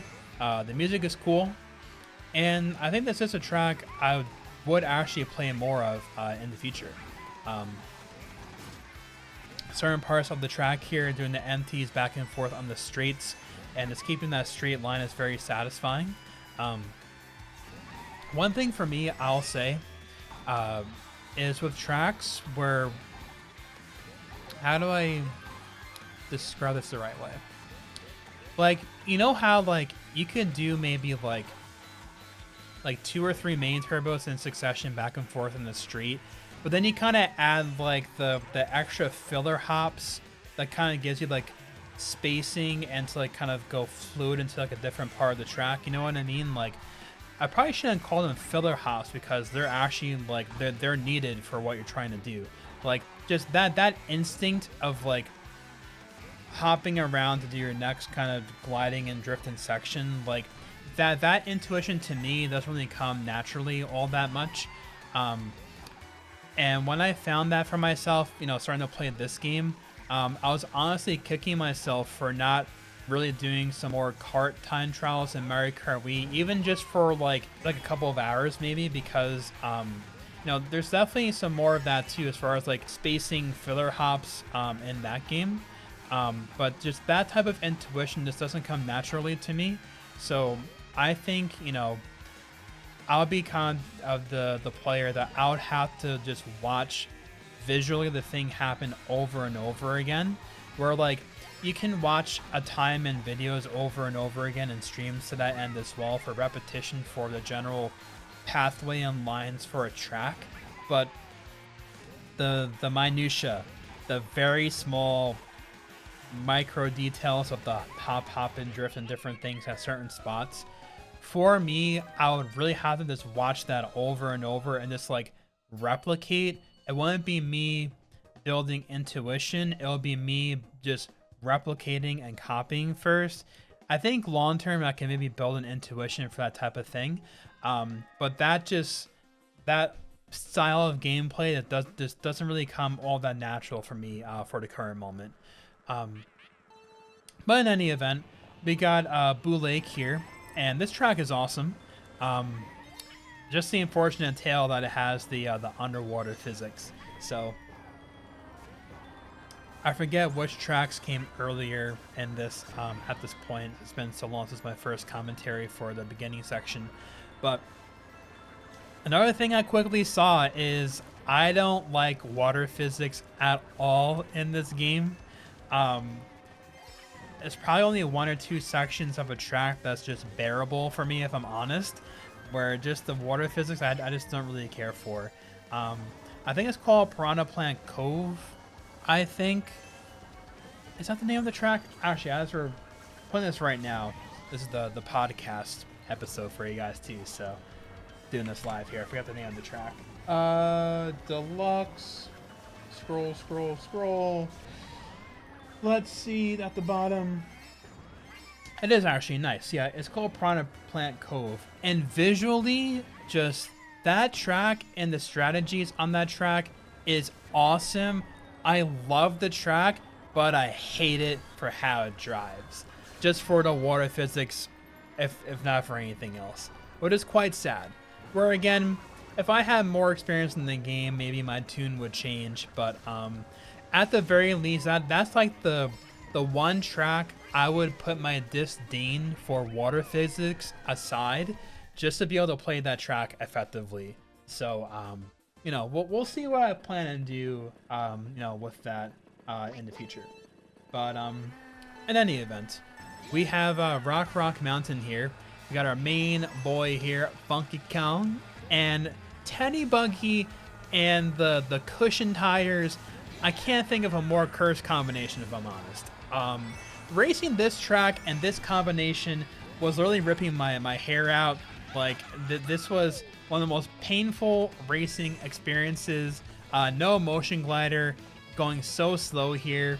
I appreciate watching runs on the track, but how this is such an uninspiring combination to use, if I'm honest. It's just not fun mechanically for me to race this track overall, and I think the gameplay definitely speaks for it, But again, I just had to get a time for every track for 150cc, so I was a man of my word and I did it all, But again, I've been kind of mentioning this, in passing in different videos and streams for quite a while, but it's going to take probably a couple of years overall, but I'm working for a pretty big just time trial video just for all of Mario Kart that I think is going to be really interesting, that I think, a lot of people will definitely enjoy, and it's going to require like every category for time trials for Mario Kart. So that's all I'll really mention about that. Even then, I think I'm definitely looking forward to doing a 200cc on this track, because it probably won't feel as much of a snooze fest for me, if I'm honest. And hopefully at that point I'll be a bit more proficient at motion glider and make it a bit more engaging and interesting of gameplay overall. You know what I mean? But another thing I'll mention too is just to try and help, like, if you're like a newer player to Mario Kart in general, or just to the art of time trialing any Mario Kart game, I'll tell you my process of how I approach a lot of tracks for this project here of completing my timesheet. So I got this question a lot too, just for Mario Kart Wii, but I pretty much replicated the same thing. Of my advice I give people is watching streams and videos repeatedly to get the pattern in your head before trying to go and just do a lot of time trials. Because if you don't have a reference point, you're kind of going aimlessly without kind of knowing the best route overall. I'll finish my other things I did after this track. But Maple Treeway, this is my favorite track in Mario Kart, but it's for the Wii version, of course. I still love what they did with this track in this game. The music is great, the visuals are great, the optics of it all is wonderful. I think I saw they've used both the Streetle and Pipe Frame, I think, on this track, so when I eventually play this again, it would definitely be Pipe Frame because the Streetle, I just cannot be bothered with the Streetle. The Streetle, I don't like using it at all. But I think Pipe Frame was actually pretty close in the WR history. But this is definitely a track just for the sentiment of it. I would definitely love to get like a regional top 10 time on it because this is my best track in Mario Kart Wii. It was my first world record in the Mario Kart game. It was Maple Treeway Mario Kart Wii, so I have to be able to excel at any game that has my favorite track. I have to. It's the ego in me, you know? So, speaking honestly, you know? But, yeah, I will say this time was actually fairly old, because I did try improving it once I had more experience in the game, and I tried the Streetle, hated it, and then Pipe Frame, I just couldn't really like get a rhythm at all. It's funny because I spent a good amount of hours on this as one of the only tracks that I did, probably right when this first came out for DLC. I think is when I did this, and I didn't touch it again. So I probably spent maybe around like 2 to 4 hours or so on this, I want to say, from scratch, as a newer player. So again, it kind of speaks to why maybe I couldn't like excel and get as good of a time right away, because I spent a good amount of time for relative to my skill experience point previously. But again, no motion glider, of course. But again, it's my favorite track in Mario Kart, and I have to excel at any game that has my favorite track in it. So that'll get a treatment down the line. Berlin Byways, I believe this is the name of this track. And the theming is cool. The music is nice. This track is actually pretty fun. I do see myself playing this more down the line when I play the game again for time trial. But as this plays, you know, I have no major comments from my actual PB on this track, so I'll kind of finish the conversation we were having on Rock Mountain. So, watching streams of people playing the track you want to play, watch videos, records, just watch it over and over for the visuals of it. Try and race a ghost. That's because kind of having a visual guide kind of going along the track is very useful, right? And that's my advice for a lot of people for doing time trials for Mario Kart Wii or any other Mario Kart game overall. If you're not playing, you should be watching the thing being performed, whether it's a video of a time or preferably a time trial or streaming it, because then you kind of see the real-time effects of restarting over and over, and you kind of get the same pattern recognition down, especially if like a track, it's not like different paths all 3 laps like this track as an example, where for me these tracks took a lot longer for me to actually get a bit more accustomed to, because I'm memorizing different pathways for completely different layouts for laps. Whereas if a track is static for each lap, for the most part, you're learning a general route that's applicable to all 3 laps. Of course, there could be some change of like cycles for like thwomps or cars or other things that have like a pace lock behind them, right? But again, the general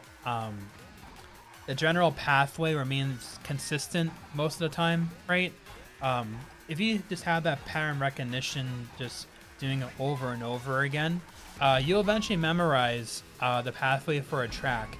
And just knowing where to go, it sounds so dumb to say, but I'm just speaking honestly here. If you know where to go, the general path, you're gonna excel pretty quickly And then you get to a point where you have to start refining the techniques for the game to squeeze out more time, and then that's where the real fun comes into play, you know? But yeah, you know, that's my general approach for learning anything new. Even for me, learning new custom tracks in Mario Kart Wii as an example, I do essentially the same exact thing when I eventually actually do like an intentional time trial of it on its own. Peach Gardens, I adore what they did with this track for the remake. And also showed it too in my first 2023 world record reaction for this game, because again, that was pretty much blind, and I did not know about the pathway switch on lap 3, and that I just completely popped off when I saw that for the first time. So yes, this is definitely a track I would love to give another spirited attempt to get really good at. I will say though, this track is deceptively hard for me anyway. I feel like there's just a lot of things happening here, and I feel like that's kind of like redundant to say because a lot of tracks would have like a lot going on for the track, but hopefully those who are experienced at this track can understand what I'm trying to say, just because I feel like there's a bunch of different micro things you're trying to do with different sections of this track. Like for example, like the little mole trails here, like they're tricking like on the very edges of the mole trails. You gotta hit the cycle for that, be in the right part to actually trick on it, right? Not hit the chain chop here, as I barely avoided that as an example. Spacing of your MTs, the different level of MT charging for like purples or oranges or whatever, right? There's a lot going on here, which I can definitely appreciate. So I think this would be a track where I might have more of a difficult time to be able to excel at in particular. But it's definitely a challenge I will be out to taking. Just because, again, this is just a track I thoroughly really enjoy. I love this track in Mario Kart Wii. And so for that fact alone, I would love to just get better at, you know, one of my favorite tracks, you know? That's another thing too, where it's just the intangibles of what you enjoy. Like, sometimes you can say nothing more than just, I enjoy something, you know? And that's me on Peach Gardens, so... this did beat my older PB, but this is probably still like, what, over 10 seconds or so from world record, but I was pretty happy with this run overall for the strats that they go for, so I'm pretty content here overall. Merry Mountain, and this track, I actually enjoyed it more than I thought I would have, actually. Even though I say that, there are definitely other tracks I would put before this one for me, like actually trying to get a better time on overall.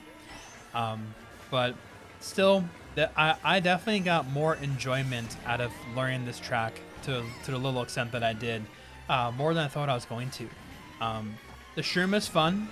I am sure, I think the glider is done on laps 2 and 3, I think, because I think lap 1 the ramp for it is down, I think. But still, once I know motion glider, I'll definitely do that. That part of the track alone, the downward slope part, is my favorite part of the track. Maybe for others as well. Just a constant snaking back and forth on a downward slope. It feels so fast to do it, and that's a part of the allure. It feels like you're just intense in the moment with your racing, you know what I mean? And so that was just fun for me to do overall. But yeah, like as an example, like you're just missing that ramp overall intentionally there. But of course I wasn't doing that effectively, where I was going, you know, in the off-road a little bit, right? But again, I think in particular, I think they actually only did a glider lap 3 for the Genzua glider, I think. Because I think on lap 2 they actually omit that. If my memory serves me right, actually thinking back on this. Where again, also, I had every intention of having this video out near like the beginning of February or so. I had multiple delays for different reasons for this and other videos, but again, we're here finally doing this here, you know? So hopefully you guys are enjoying this video for what it is. If for nothing else, just for seeing someone else just kind of learn your primary game, you know, to an extent here from scratch. Yeah, maybe, you know, you can relate to some growing pains on some of your favorite tracks, and maybe it'll encourage you to try and get after different tracks you're kind of struggling on or giving things another shot, you know? But yeah, next track, 3DS Rainbow Road. This track is a visual spectacle, and I love it. The music is great, the visuals are stunning. And the cat cruiser, again, I don't really care for this cart all that much, but this beginning part is fun. I want to say this is called like air hops or something. I could be totally wrong. I'm kind of fleeting on my deluxe terminology here for certain techniques, but that beginning part was really fun to do in my attempts. But of course, the bane of my existence is just freaking wave sections on these tracks. Oh my god, it's just so painful doing these sections on the Rainbow Roads or any track that has a wave on it. I swear on my life, I'm just vigorously shaking the Pro Controller with my dear life, trying to get any semblance of a trick out, because just hopping repeatedly, I wouldn't get any tricks at all either. But yeah, again, no, this is more obvious where the waves are much more pronounced. But on other parts of the tracks where it's not as obvious, it's very frustrating, I will say. Yeah, I'd be definitely curious to see in Mario Kart World if there's any wave terrains like that, and if it's actually free or not to actually trick on them or not. We shall see, only time will tell. I think there is a cut you can do at the end, I think. Maybe on 200cc you can. You can also fall off at the end here too, I'm pretty sure. You definitely can.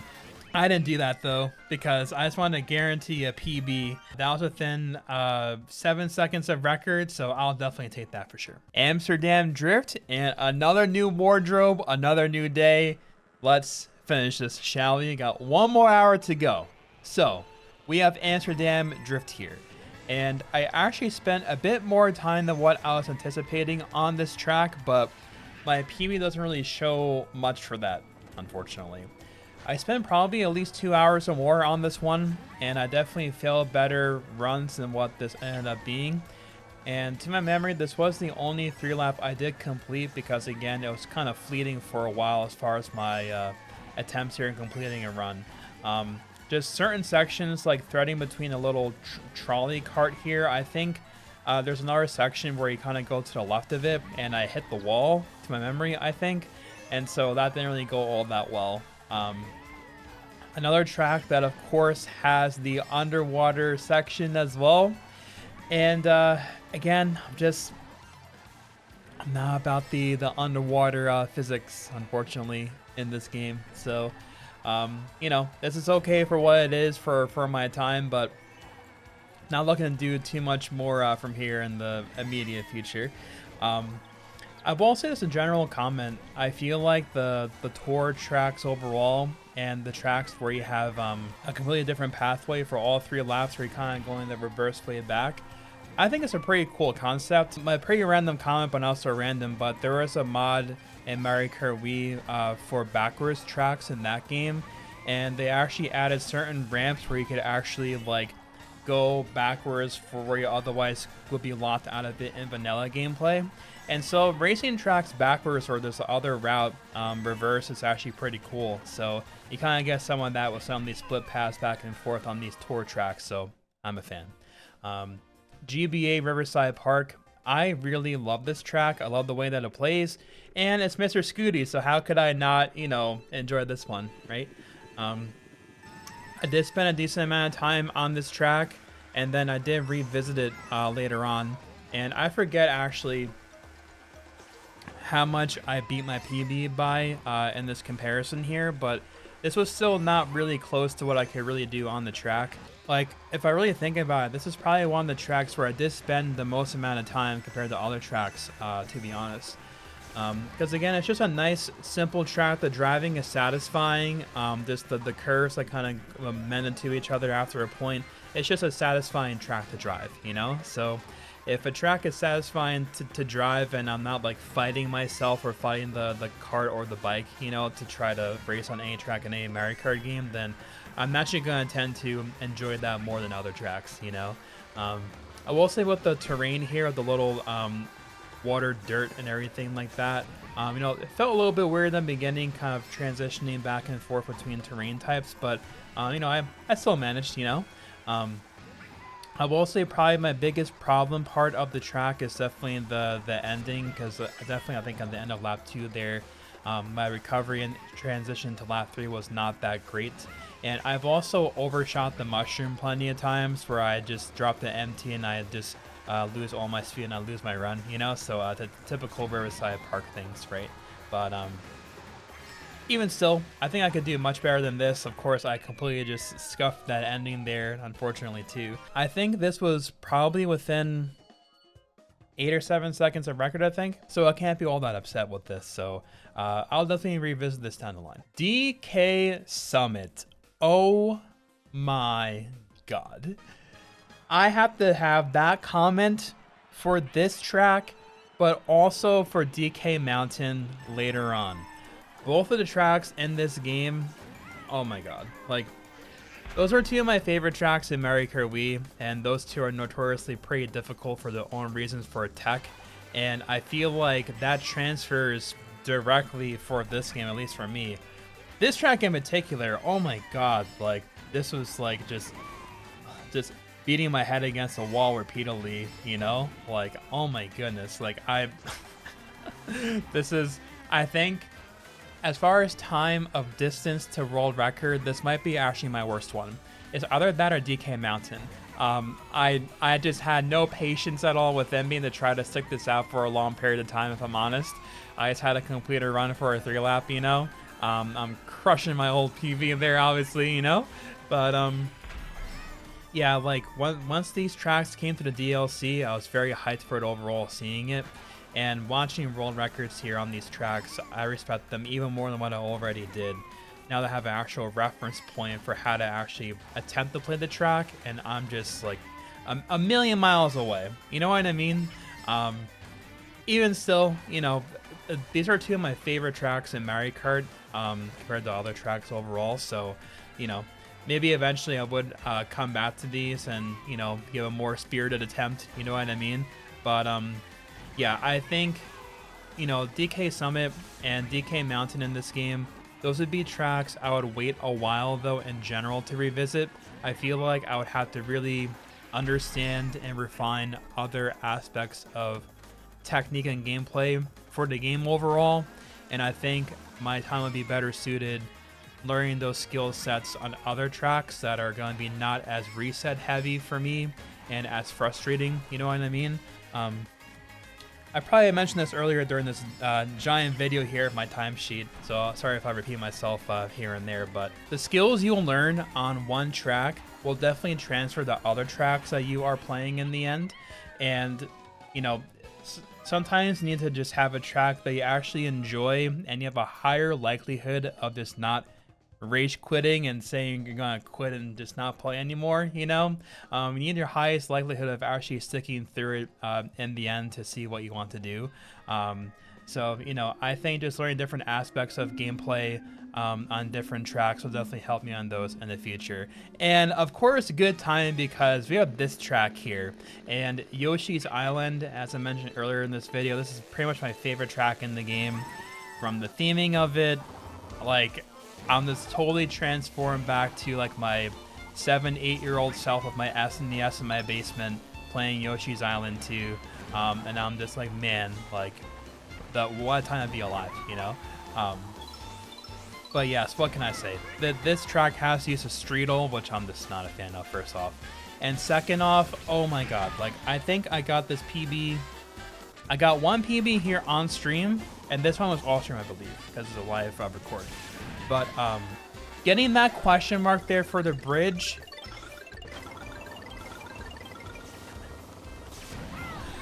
I'm like internally cringing over how horrid and rancid of a part of a track that is, honestly. Like, And I know I'm not the only one that feels that way too, because like depending on your pace each lap, you either have to swing into it from a different drift direction, and even contemplating motion gliding into that is like nightmare fuel for me, honestly. So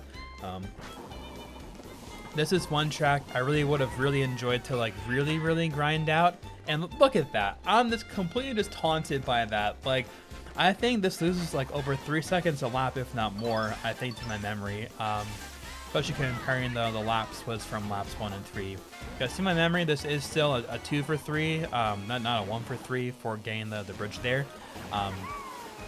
But yeah, like, if it was an ideal world for me, like, this might be the track I would grind the most.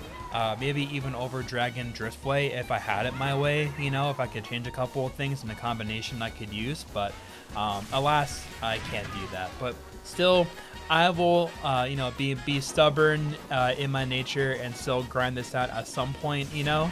And I just barely get that there in lap 3 somehow, some way, before completely losing my sanity, you know.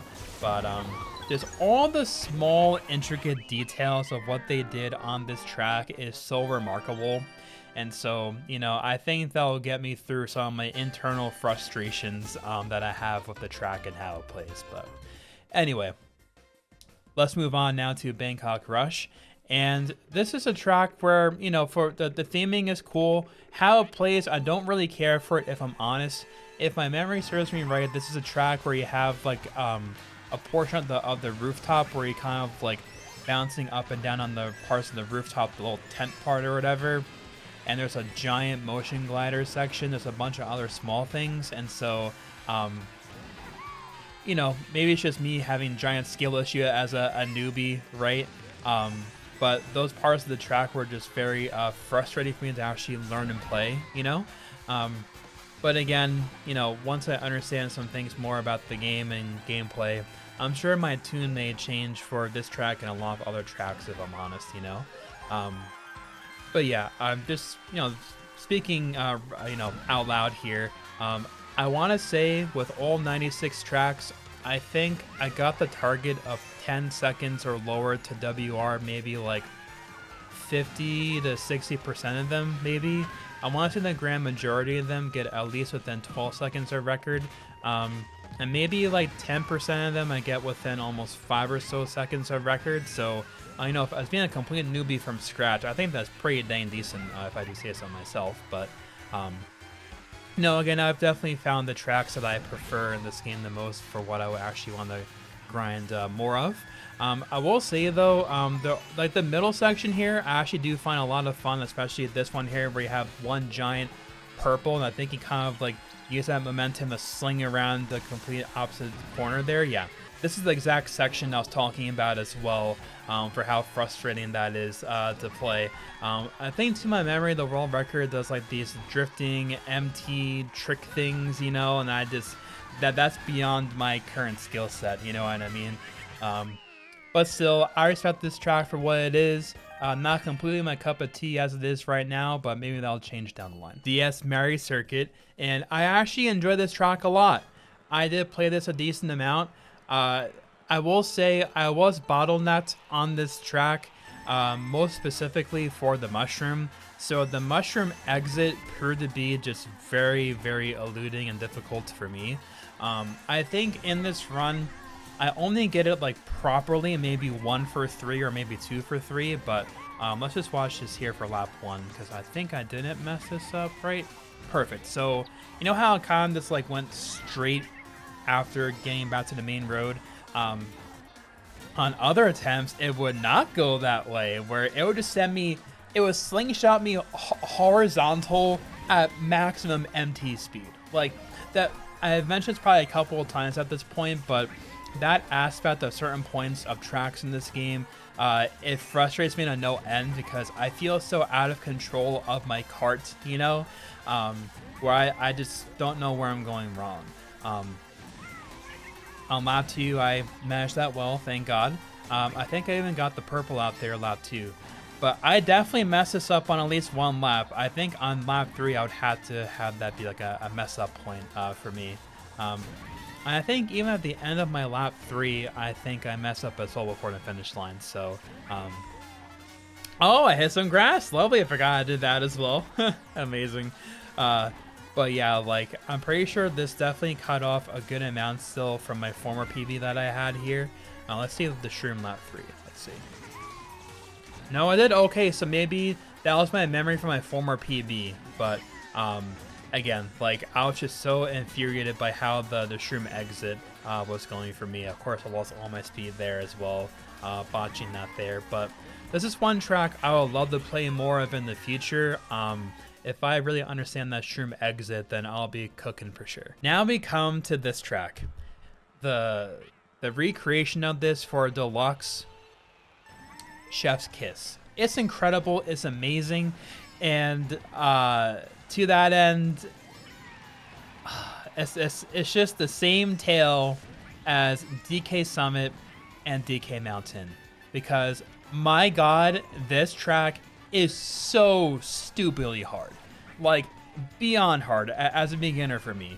And it's just funny because for those of you that maybe have not played Mario Kart Wii or did time trials in that game for a long period of time, this track in Mario Kart Wii is also notoriously one of the hardest tracks in that game as well.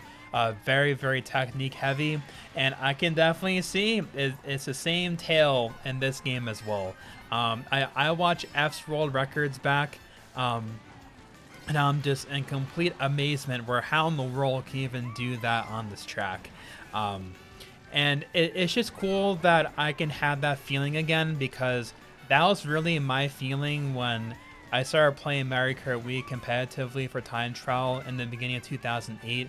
I was 14 at the time, downloading the world records and the new charts for the new Mario Kart game, and watching these world records and me trying them, and I'm just completely lost, deer in the headlights, you know what I mean? And I'm like, wow, like they're doing all these amazing strategies and things, and I'm trying to race it, and I can't get anywhere close to what this is, you know? So I can never beat these guys, you know? So I get that same nostalgic feeling once more, watching records on tracks like these, you know. But that's really encouraging though, because like I have my prior reference point where like I did succeed in the end to become very good, really, really good for Mario Kart Wii with my history there. So that's to say that, it's not impossible for me to do similar feats or get to a pretty high level, in other Mario Kart games. So, if I were to set aside how difficult of a track this is definitely one track I would love to just slave away for a while and not be pretty much 25 full, not 25 seconds, still 15 seconds off of WR, I would love to change that aspect down the line, so we'll see what happens. Moving on now to Singapore Speedway, and this track I think is okay. The Teddy Buggy, still I have my gripes with it, so at this point it's over 3 hours in the timeline, so I probably exhausted the ears of some of my typical ramblings and complaints, but who doesn't have the same complaints for certain things after a while, But in any event, here we are, and the one redeeming quality of this track are the Goombas and the little floaties. So that's the one redeeming quality of this track. Apart from that, just for the Teddy Buggy, I'm just not a fan. Doing this MTs back and forth in the giant straight was just pretty frustrating to me. Missing these, every so often. But again, I had a completed 3-lap to do the deed here, Actually, a question for you guys too. If you guys got this far, over 3 hours in my timesheet, first off, thank you. I appreciate you. Second off, get subscribed. But number 3, especially if you're more seasoned and experienced in this game for time trial, give me maybe like your top 5 or top 10 like most difficult tracks or frustrating tracks you had to learn in your time. Like, what were some of your growing pains for this game in particular, especially those that maybe had like a prior reference point to time trialing other Mario Kart games? Like, not just Mario Kart Wii, but maybe you did like MK7 or MKDS or SMK of all things, or other karting games as well. Like, what were your growing pains, and do you kind of relate to me in any regard whatsoever with this game in particular, or am I just a very old boomer and I just have giant skill issues? You know, please humble me and let me know in the comments. Okay, thank you. But so watching the roll record on this track is also pretty great. At this section here, I remember they do I think it's like a wall hit that they do all 3 laps, and obviously I chose to omit that because I didn't need to mess around with that compared to you know, losing my runs every single time. So yeah, here's my uninspiring Singapore Speedway run. It's still actually barely within 10 seconds of record, so I met my threshold, so I will be happy with that. Athens Dash, and this is a track I was actually surprised by for how much I enjoy playing it. And this was still a pretty short stint of a session that I had for this. I think it was maybe like 20-30 minutes or so, just kind of learning from scratch. But this is definitely a track I could foresee myself really enjoying the grind when I eventually time trial this game some more down the line overall. I want to say there's actually one part of this track where I kind of like do my own weird little makeshift strategy for it. It's some sort of like corner drifting thing. It's probably near the second half of the lap here. But the theming of this track is awesome. I really enjoyed it. It might be this part right here. So hit the wall here. Yeah, so this here, they land like on the wall there and they kind of go off it. So I just do that. And every time I was doing the shroom there, the shroom was sending me literally like horizontally, like right to the left. Like, is that normal intended behavior? Because like normally I would think if I'm like holding the drifting direction, it'll be more of like a curve I would go, not just like going a complete straight line to the left, you know, because that was just, oh my god, so puzzling to me, like so confusing. And again, hopefully you guys are amused by my confusion with a lot of these different aspects of the game and the mechanics. But I definitely appreciate the mechanics for what they are, and really, like, even beyond watching the records for the first time a couple of years ago, and then starting to play it myself, like this game really has like a crap load of depth, if I'm honest, for mechanics. Far more than what meets the eye. Like, you know, I feel like for a while this game had its reputation for being like just a very simplistic Mario Kart game, you know, especially coming from the original and the Wii U with the hopping tech versus them completely removing that from this game from being viable, right? So it's like, how hard can Mario Kart Deluxe really be? But once you look behind under the hood and you start doing it yourself and seeing what all the top players do, it's like, wow, like everything here is just so insanely impressive. So if anyone were to say that, you know, there's no depth of gameplay or this game is easy, I think they are very much wrong. I was wrong, so I throw my hats off to everyone that grinds this game, especially at the highest level. So you have my endless respect and admiration. Moving on now to this track. I've always loved this track from the original and Double Dash, so seeing this come back for Deluxe for the DLC was definitely a breath of fresh air, if you will. I have no real complaints as to how this track plays overall. I want to say this was within maybe 7 to 9 seconds of WR, perhaps, at the time of me racing this anyway. That's actually one thing I wish we could have natively in Mario Kart World, where when you do a time trial and you see different stats of your run, maybe it can at least showcase the date and the time that you got your run, you know? Because as it stands, like, what's nicest for Mario Game and Mario Kart Wii with CT and GP on Chadsoft, the leaderboard website, is with the ghost data. You can see right when you actually performed the ghost of when it was uploaded as well. So you have that time data with the ghost. Is actually really cool. So you know, it would be nice to have some more context for when you actually set your runs, you know, because me basing off of memory is not working out all that well. But again, I spent maybe 15-20 minutes or so, and this is getting a couple of pass-throughs here. Again, you know, not the prettiest here, but again, just getting my feet wet overall with the game for time trial, you know. But again, I love this game in the original, so the nostalgia hits hard, so I would definitely play that more down the line. Moonview Highway, and how could I not love Moonview from my primary game of Mario Kart Wii? As I mentioned, with just, you know, from the outside looking in for mechanics, you would think watching this record of all things, how hard of a track this could be, but wow, like, I was very much surprised as to how much time I lost right away when doing attempts here, and I think this is within, like, close to 8 or 10 seconds of record, and it's like, wow, like, I'm this hemorrhaging time left and right every lap here. It's like, how hard can it be? But, like, actually turning back and forth in this kart is actually pretty jarring, if I'm honest. If you yank hard left or right, you're kind of barely moving your wheels, you know? So that was pretty difficult.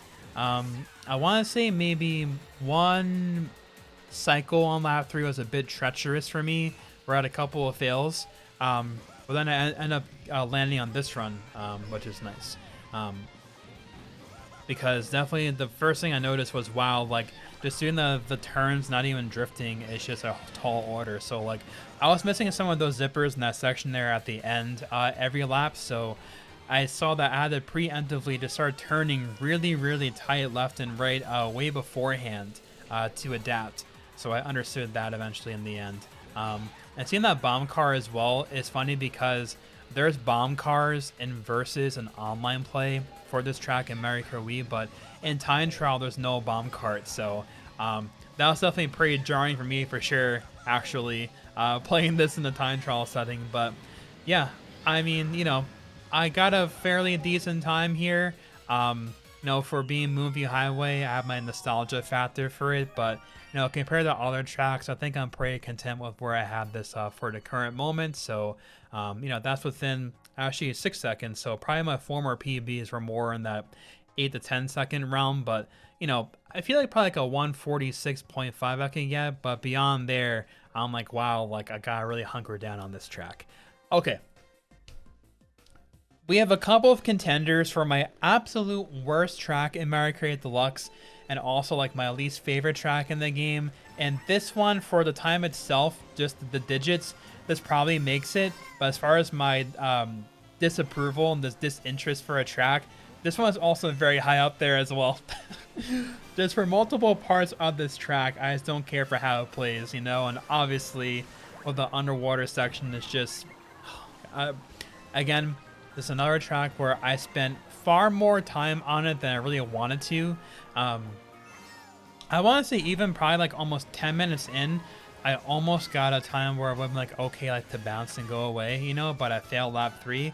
And then I spent, no joke, like almost 2 hours longer just to complete a run on this track. And I was just so at my complete wit's end on this track.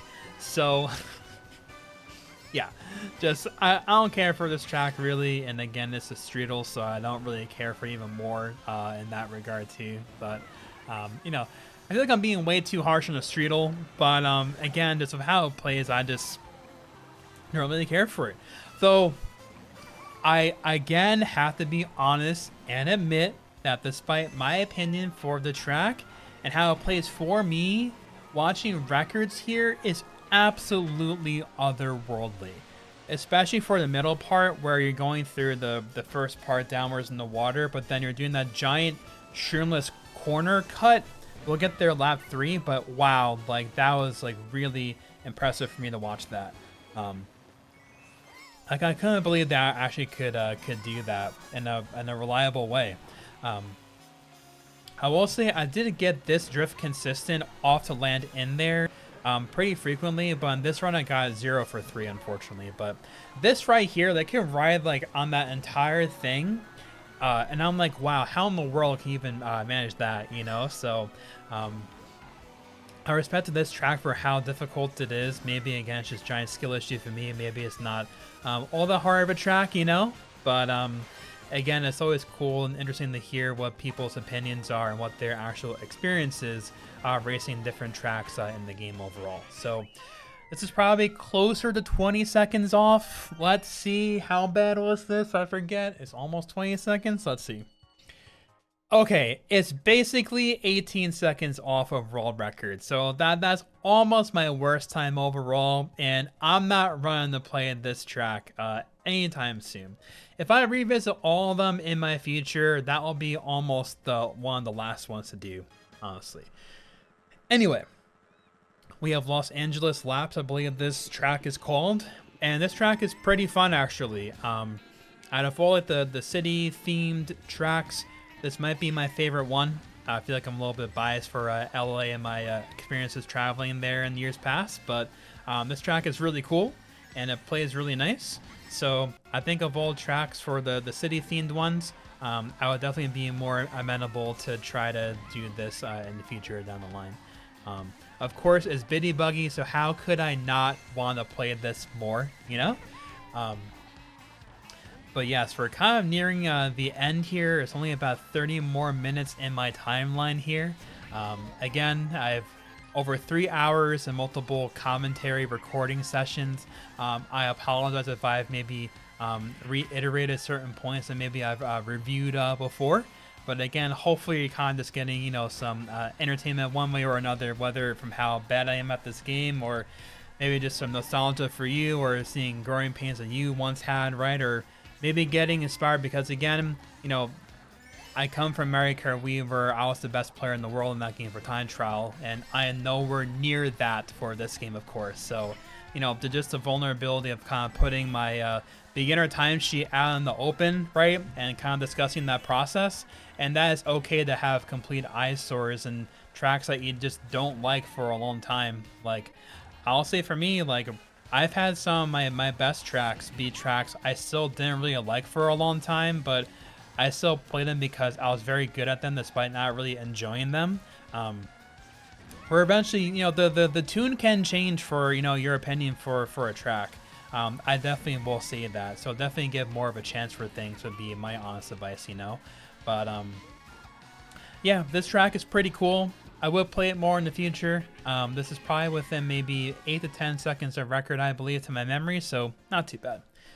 Sunset Wilds, this recreation is amazing, and I'm always a very much big enjoyer of tracks that have the atmosphere changes with like the sky and everything, and just the theming of this track with how they did it, I love it. It's really cool. So, you know, my disdain for Streetle, it only goes so far in the context of Sunset Wilds because I do enjoy this track quite a lot. I want to say this was still probably more than 10 seconds off of world record, I think. Just certain parts of this track was very difficult. In particular, just the shroom spot overall was not easy. I think even in my PB here, I think I may even crash there, I think, in that section. It might be lap 2. I could be misremembering, but let's see. No, okay. We'll see lap 3. If I do that same shroom on lap 3, then I definitely adapted just to not shroom at the normal spot. This to not be, you know, permanently frustrated in my attempts, right? But so also in Mario Kart Wii 2, for the recreation of this track, the sky goes to nighttime, which is actually really cool as well. Oh, so that's what it was. I hit that wall on lap 3, but still, I believe you can do that part shroomless on all 3 laps. I tried doing that, and I just could not get any semblance of consistency with that at all. But again, just kind of picking, you know, my wins and my losses here, and just seeing what strats are most worthwhile to try overall, and what others are worthwhile to try and learn down the line, right? But still, here we are, Koopa Keep, another track I know very well from Mario Kart Wii, and this track was a lot of fun to play, especially because the ending in particular with the waterfall is satisfying to me, because in Mario Kart Wii, if you hit 1 pixel of the waterfall, you're just off in the water and out of bounds, you know. But in this game, they go through a shroomless, so Like, how incredible is that? Like, Nintendo definitely, you know, had some brain sense there to change how that functions overall, because that part is quite brutal in Mario Kart Wii. I say of all parts of the track, the tunnel section here, the pipe section, is definitely my favorite. Especially when you get the purple here really well and you kind of hook onto the wall on the right-hand side. I did not do that at all in lap 1, obviously, but I think on one laps I get that actually pretty good. But yeah, I think my old PB here when I first started playing this game a bit more intently for time trial was really, really bad. Dude, what's going on here? How did I pixel both of the Goombas? Oh my god, wow. Again, it's been a while since I actually drove this, so I forgot what my run actually was. Jeez, wow, the human task is here. My god, jeez, oh my goodness, wow. But yeah, like this section here is great. That's a little bit better, but nowhere near WR level. Like they're just like grinding on the little salt part of it, and like they're hooking their turn with the purple, just going on the exact right edge of the pipe as well. It's super sick. And just any record I've watched in this game, even in passing now to my own curiosity, it always delivers for sure.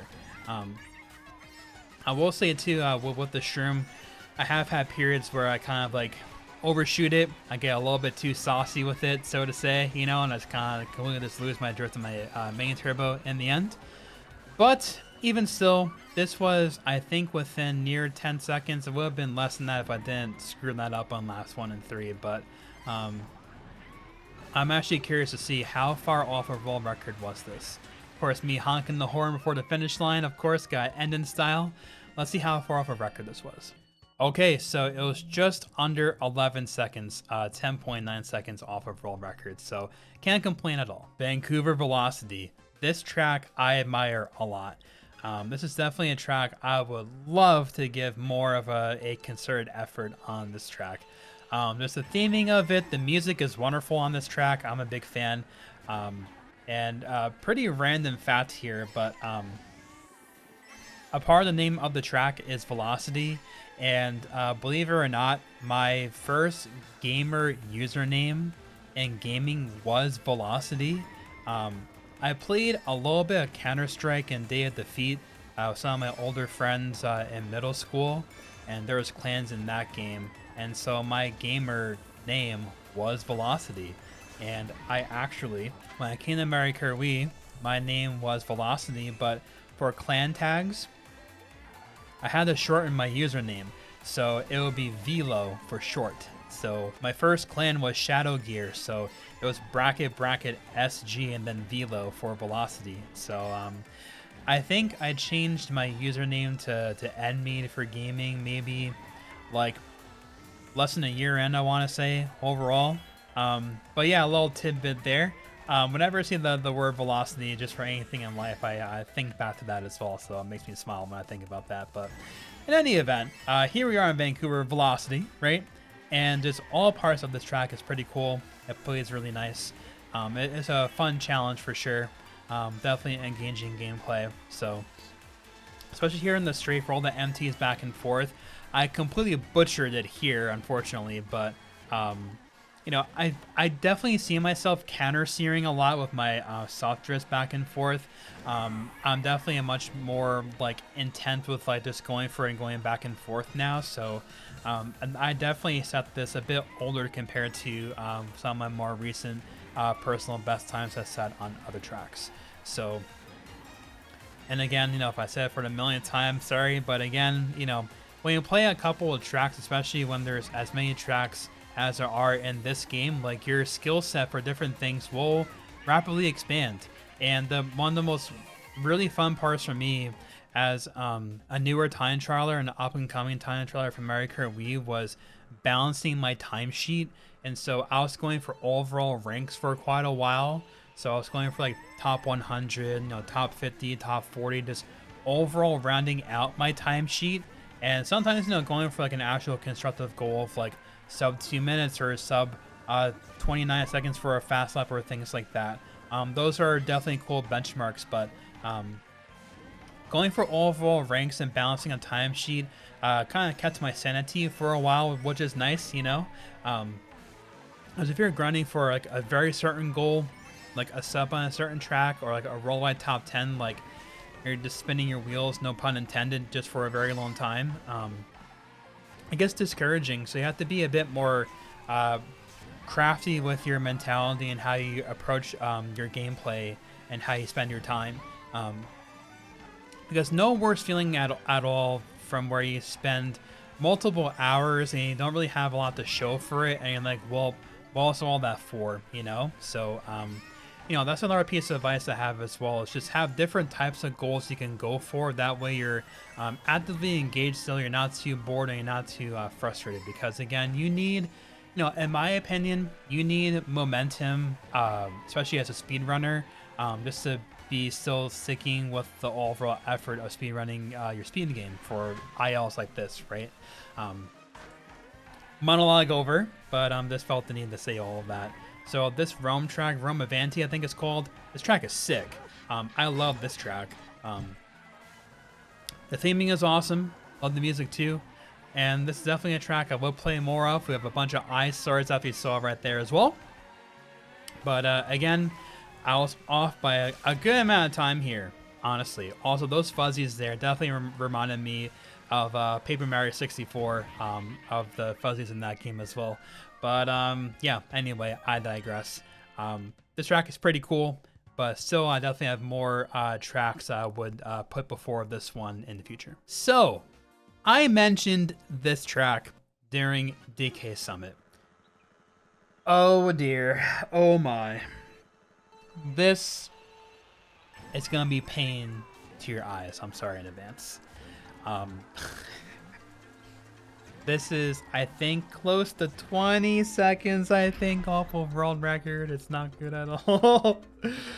Oh, man, I try learning some things, but brother, like the second part of this, this lap for the track in this game, oh my God, like just pulling out teeth, dude. I swear, oh my goodness, like I'm sure if I watch a tutorial it'll be a lot better, but like I was like overcharging MTs here, and then like my brake drifting wasn't working out all that much, and then look at that, it just sends me completely horizontal, like even with like brake drifting too. Like that's just one thing I don't understand, where like I'll watch world records and other high level players where like they'll have a curve as normal, a curving arc with their car, but for me it just goes beeline to either side. Like what the hell, you know? I'm so confused. So in my beyond puzzlement and rage and tilt, you know, I'll get all my soapbox now, but still, the recreation of this track though is still freaking sick. I love DK Mountain overall, especially in Mario Kart Wii, but my God, this was such a task. And so this is nowhere near any respectable standard. And also, again, it has the wavy part too for the bridge. And as you have seen over 3 hours now at this point, anything with waves in this game for me, I get no tricks almost all the time. Whether I shake the Pro Controller for dear life or hop a million times, I get almost no tricks out. So giant skill issue for sure, you know? But I want to say one of the next tracks is actually that Pirahna Plant Cove track, which was also a painful experience from what I mentioned earlier in this video too. So, you know, I was very much running on empty with these back end tracks before completing out the rest of the overall timesheet for this game. But still, I begrudgingly just sat myself down and said, hey, this is going to be the most I'm going to go for right now on this track. I get a trillion tricks slot through because why not? It doesn't even matter at that point, you know? But I'm curious to see, man, how far off was I? Let's see. Okay, almost 18 full seconds off of world record. Not too shabby, you know? The easy work, easy work. Now something more tame, Daisy Circuit. And I definitely enjoyed my experience here far more than the last track. So, of course, another Mario Kart Wii track, it has to be a banger for sure, you know? I was a little bit surprised they actually brought back Daisy Circuit to Deluxe for the DLC, but they actually did a really good job on this track. Visually stunning. Again, the OST, top notch. And I like the way that it plays in this game. I will say I am quite terrified for the day that I do 200cc on this track as well, because doing this part, the U-turn and the last turn at the end on this track for 200cc completely blows my mind.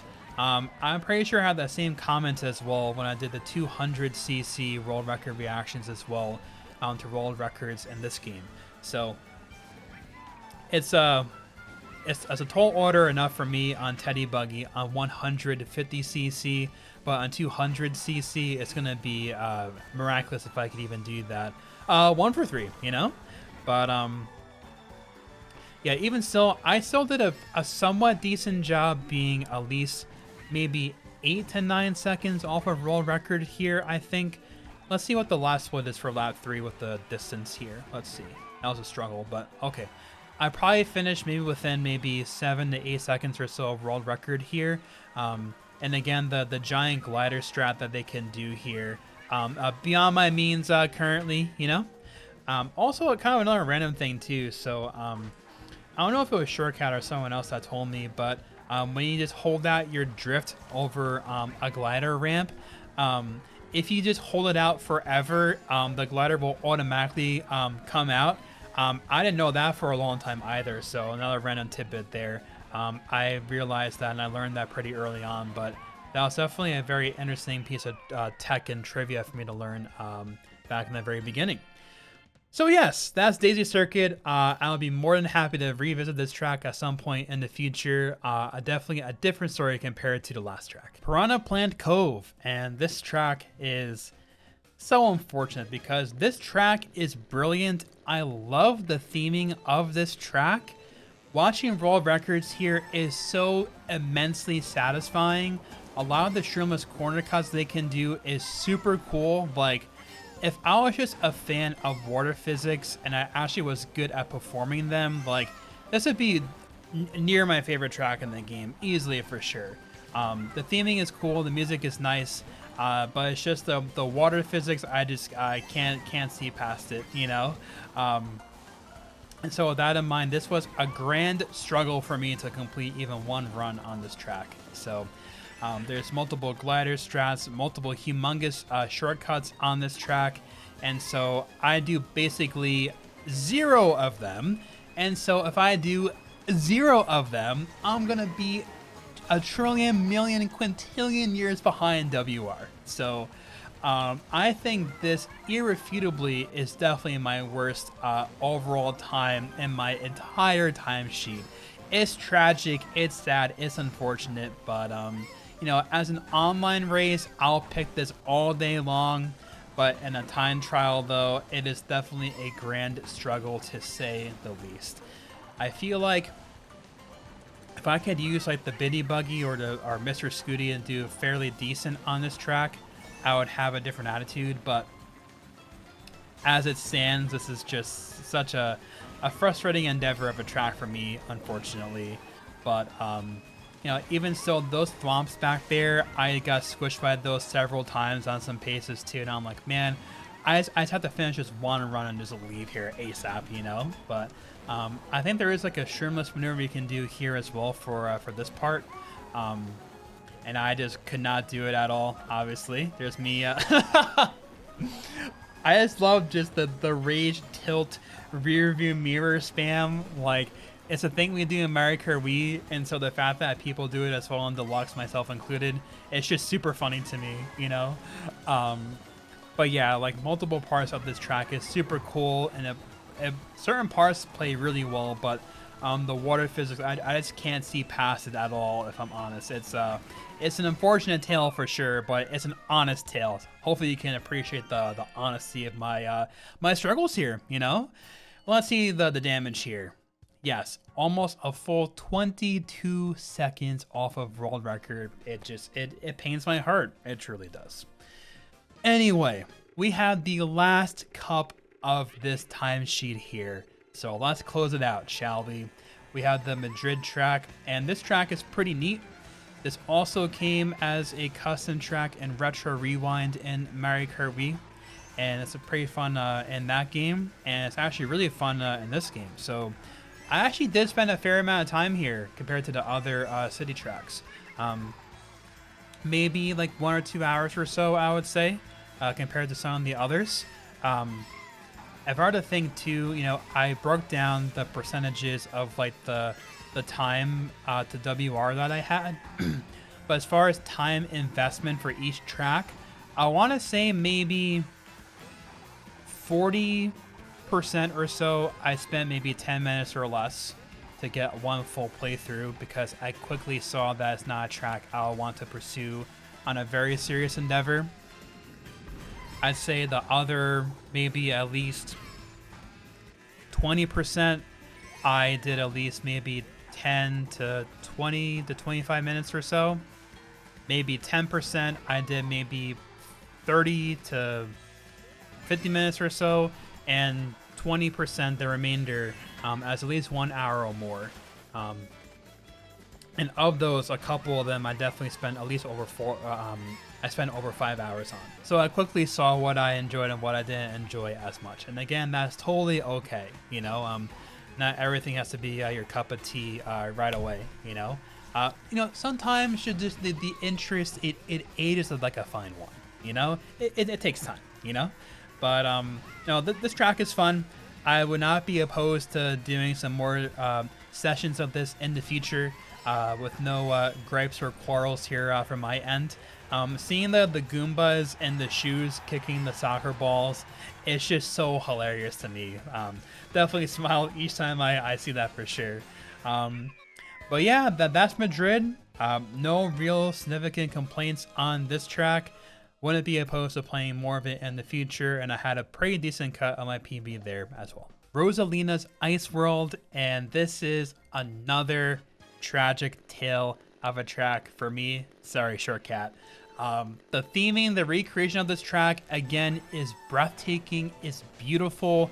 I wish I was good, but I am nowhere near that, especially on this track. I am very much fighting the track when I play this track.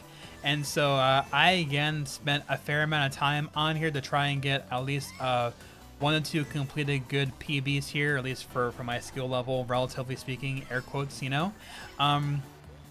Even so, this is nowhere near what I could possibly do in my eyes, in my opinion. But again, I felt like I was fighting myself on the track. Very much a painful experience, but I think eventually I could learn to be somewhat okay at this track, you know? But that's why I'm racing my PB and not world record on this track, as we can see, right? But yes, I think this also was in the neighborhood of maybe like 15 seconds at least off of world record, I want to say. I think I actually hit the head of the cart on the ice block there on one lap, so probably on lap 3, I want to say. It definitely happens in my old PB there as well, from how far away it is. But man, like, so some of the DLC, the recreations, they went so hard on them, this being one of them. Whereas others, you kind of knew that, okay, they didn't put all that much into it. But again, I'm just glad that they put most of their resources to trying to make Mario Kart World as amazing as possible. So at the time of completing this commentary, it is currently June 2nd. We are 3 days out from the release of Mario Kart World and Switch 2. I'm very excited for it. So, I'm definitely going to be making a timesheet video for that game, a whole host of time trial content and other content overall as well for that game. So buckle yourselves up here, because there's going to be a lot of content here in the future on this channel. So yes, that's Rosalina's Ice World. Definitely a painful finish there. I cut to 2:10, but that is still nowhere near world record pace or any respectable time to my knowledge. But even still, we take those and we move on. Bowser Castle 3. This track, to the same vein as Rosalina's Ice World for the optics, is sick. I love this track. But in contrast to Rosalina's Ice World, I love playing this track. Like, this track is super sick. I would love to grind this out for a longer period of time. I don't know, man. Just so many parts of this track is so exhilarating and challenging, but it's so cool. They went so hard on the recreation of this track. This is definitely one of my favorite tracks in all of Deluxe, by far, easily, for sure, 100%. And again, I said this a lot as well during the video, but in Mario Kart Wii, there's also a creation of this for Retro Rewind, and there's a giant cut at the end of this track as well, where it makes it very fun in the game as well. But again, just the optics of this, it just looks so cool, and it plays really well. So if visuals are on point and it plays really well, hitting some cones there, what have you, we're all having a fun time here, right? But yes, we are pretty much 4 laps away from being completed with this video here. 1 more lap of this track and the last 3 for Wii Rainbow Road. But again, you know, kind of some closing thoughts here. You know, as far as just my thoughts for time trialing Deluxe overall, it was an eye-opening experience in a positive way. As I mentioned, maybe during Athens Dash, I think, you know, from the outside looking in for a long time, the reputation of this game from what I had and others have for a while is they removed a lot from the Wii U version of this game. So the game's mechanics and gameplay cannot be that in-depth or all that challenging. And I was very happily and pleasantly surprised with that in mind. So I found a good amount of tracks at this point throughout all 96 here that I really enjoy for this game, specifically with how it plays, some of the carts that I enjoy, and some tracks I would really love to actually grind out more of in the future and possibly entertain some regional times, let alone maybe 1 or 2 worldwide top 10 times. But if and when when I'll get around to doing that, that'll probably be a long ways away, especially with Mario Kart World being out in a couple of days. Again, this was supposed to be out, quite a while ago this year. Had some delays. Sorry about that, but we still got it done. Hey, here we are. We lived to tell the tale, right? So one of the most iconic Mario Kart tracks of all time. I think the Wii one in particular, Rainbow Road is always a crowd favorite, but the Wii Rainbow Road is just a crowd favorite for a lot of us. And it was very cool to see this come back for Deluxe as well. With how it plays, I actually didn't mind it at all. The track is actually pretty fun. The shroomless is so free there, so that's very satisfying to me. You know what I mean? So it's definitely a labor of love to play this track in particular. But yeah, as far as when we'll see more Deluxe on the channel, probably quite a while. It seems like enough of you enjoy me going through all the world records year by year now for Deluxe as well. So I am not opposed at all to still covering the scene every single year, kind of giving my outsider thoughts as an experienced time trialer for another Mario Kart game. But now at least I can at least understand and speak to some things a bit more coherently and succinctly for this game overall. Whereas I was just completely blind, having like a complete blind reaction to everything. But now I can really appreciate the records and gameplay even more, having my own personal experience in the end as well. But yeah, as mentioned, a lot of content from me for Mario Kart World, so definitely get subscribed here, hit like, support the channel. Maybe one day we'll be at 100k subs, who knows, we're on the road to that perpetually forever, But yeah, a lot of time trial content for the game, some other unique ideas that I have that I think is going to be a lot of fun. And, some things that you enjoy from my channel will also be relevant to Mario Kart World as well. I won't give too much away, but, you're going to be pretty entertained by what's going to come by me for Mario Kart World as well. But still, if you watch my channel, you see me play Mario Kart Wii, primarily some Deluxe now as well. But again, Mario Kart Wii will never leave my YouTube channel, do not worry. I'll be 85 years old in the nursing home, still going for like a 225 on RBC no glitchable tracks, and with my arthritic hands at 85 years old, that's such a olden age, ripened old age. But yes, this completes this video. What else can I say? It's almost 4 hours. If you actually sat through this whole thing, especially the day before the release of Mario Kart World, I appreciate you. Thank you very much.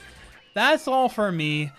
And I will see you on the other side of the release of Mario Kart World Switch 2. Get subscribed, hit like, and I'll see you soon. Take care. Peace.